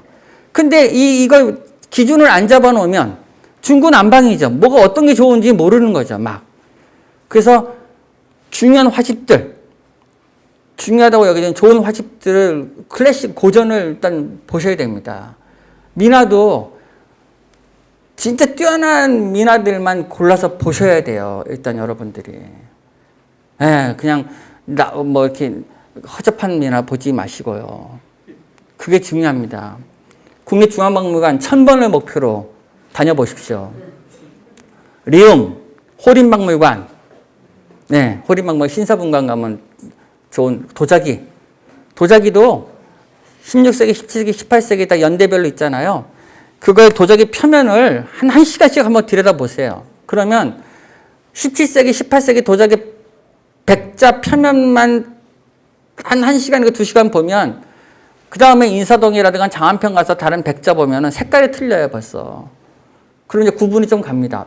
목가구도 마찬가지입니다. 그 비례가 있거든요. 비례의 상큼한 비례는 이게 딱 보는 순간에 동물적으로 딱 느껴지기 때문에 설명할 수가 설명할 수가 없어요. 그냥 좋은 걸 보면서 동물적으로 체득해야 안목이 생기는데 그건 이미 정평이 나 있는 거를 보는 수밖에 없습니다. 서양 물수도 마찬가지고. 그게 제일 중요하고 두 번째는 실견. 네, 실견하고 좋은 화집을 돈 아끼지 마시고 좋은 화집을 많이 보셔야 되고. 뭐 하나만 하는 소리 같네요. 어쨌든. 그렇습니다. 또 의무적으로 하셔야 되는 건 아닙니다. 또, 이제, 없으신가요? 있으세요? 네. 민화를 통해서 이렇게 민화를 현학적으로 봤을 때 어떤 요소들이 중요하고 어떤 것들이 의미가 있는지에 대해서 책을 써주신 것 같아요. 민화의 맛이라는. 네. 그렇다면 과거에 우리가 생각했던 주술적인 논리라든지 이런 것을 제거한 상태에서 현대 회화를 본다면 조금 더 폭넓게 볼 수 있다는 그런 말씀을 해주시고 있는 것 같기도 한데요. 현대 회화에 있어서 그러면은 민화를 결부시키는 게 반대로 생각해서 민화를 그러니까 현대 회화에 결부를 시키는 의미, 이유 이런 거라는 건 어떤 거라고 생각하시나요? 중요한 말씀이시기도 하고 한편으로는 이렇게 말씀드릴 수 있을 것 같네요. 제가 이 책을 쓴 이유는 민화의 맛을 쓴 이유는요. 아까도 모두 말씀드린 민화라고 하는 건 전통시대의 이미지들이고 그것은 한 가지 다 주술적인 목적으로 그려진 특별한 그림들이에요. 오늘날 우리가 이해하고 있는 미술하고는 차원이 좀 다른 것들입니다. 오늘날 우리가 이해하는 것은 근대 이후에 작가의 상상력, 창의력, 뭐 그 작가는 타고난 천재 내지는 미술 교육을 받은 특별한 이들, 그의 주관적인 어떤 차원에서 특별하게 만들어내는 어떤 예술 작품이라고 하는 차원으로 이해되고 있잖아요. 그것이 심미적이든 뭐든. 근데 민화는 그 한 사회 문화권에서 약속된 기호들이 있어요. 그 충실한 기호를 따라야 돼요. 약속된 그림들이에요. 그쵸? 그게 다 그 규범에 따라서 그려요. 그런데 지금까지 민화는 다 그런 규범을 읽는 것으로만 민화를 해석해 왔어요. 포도는 뭐고, 모라는 뭐고, 물고기는 어떻고, 대나무는 어떻고, 다. 줄줄이 다 그런 식으로만 해석해 왔다는 겁니다. 그게 저는 얕아서 안타까웠다. 민화는 분명히 텍스트의 그림이고, 주술적 차원의 그림이고, 전통시대의 물건으로서 이미지는 맞다. 그러나 그것 또한 회화이기 때문에 그러한 주술적인 목적에 쓰여진 그림인과 동시에 뛰어난 회화성을 지닌 그림으로서 평가도 있어야 된다라는 차원이에요. 그러니까 민화를 현대미술로만 파악하자는 얘기가 아니라 텍스트를 갖고 있는 그림이면서도 뛰어난 회화성을 가지고 있는 것도 논의해보자는 이야기를 하고 싶다는 얘기죠. 민화를 곧바로 그 주술성과 무관한 오래 순수 현대미술로만 파악하자고 하는 건 아니에요. 왜냐하면 그건 차원이 다른 거니까. 그건 굉장히 위험할 수 있죠. 그건 매우 오늘날 현대미술이란 잣대로만, 그거는 어떻게 보면 그 민화 자체가 발생됐고 만들어졌었던 역사적 배경을 무시한 상태에서 현대인들의 관점으로만 오독될 수 있는 위험이 굉장히 많이 노정되죠. 그거는 안 되죠. 그 당대에 만들어졌었던 의미를 충분히 이해하지만 그것 도상으로만 해석하는 데서 벗어나서 회화 자체에서의 퀄리티, 물론 그 회화 자체를 보는 것이 현대미술을 보는 시각일 수도 있지만 사실은 옛날에 그려진 그림들도 그 도상에 익숙하지만 산수화도 마찬가지잖아요. 서예도 마찬가지잖아요. 그 충분한 당시의 규범에 따르지만 뛰어난 예술적인 성취가 있는 것들이 살아남잖아요. 서예도 안 그런가요? 구양순, 안진경, 왕희지, 우리나라 추사 다 규범뿐만 아니라 뛰어난 예술적 성취를 이뤘기 때문에 남죠. 백자, 청자도 마찬가지예요. 다 그러시지만 예술성이 뛰어난 조화가 있는 기가 막히게 뭔가 잘 만들어진 것들이 남아있죠. 불상도 그렇고 산수화도 마찬가지인 것처럼 민화도 그렇게 보자는 거죠. 그래서 옥석을 가리자. 민화 중에서도 뛰어난 민화가 있고 하질이 있고 이러자는 겁니다. 그 얘기를 하고 싶은 거죠. 또 하나는 빨리 말하자면 또 하나는 민화의 여러 중요한 의미다. 민화가 병풍 구조를 가졌고 아까 말했던 여러 시점들, 주군이의 생사 시점들, 뭐 이러한 순환적인 고리들, 이런 회화, 동양 회화, 한국 회화가 보여주는 서양 회화가 갖고 있지 못하는 굉장히 풍부한 여러 요소들이 있는데 그 지점들은 서양 현대미술이 성취하지 못한 부분들, 잠재성들이 많거든요. 이런 부분들을 우리가 끌어들여가지고 오늘 현대회화에서 살릴 수 있는 부분들을 좀 더 고려해보자. 이런 요소도 있는 겁니다. 말이 너무 많아졌습니다. 그만할까요? 강의가 많이 길어졌는데요. 저도 강의를 듣다 보니까 저도 어렸을 때 너무 궁금했어요. 좋은 그림은 뭔지. 그래서 제가 아빠한테 질문했었거든요. 아빠, 좋은 그림은 어떻게 알아? 좋은 그림을 많이 봐. 이러셨어요. 근데 제가 좋은 그림이 어디 있는지는 못 여쭤봤거든요. 그리고 대답을 못 듣고 돌아가셨어요. 제가 오늘 그 답을 들었어요.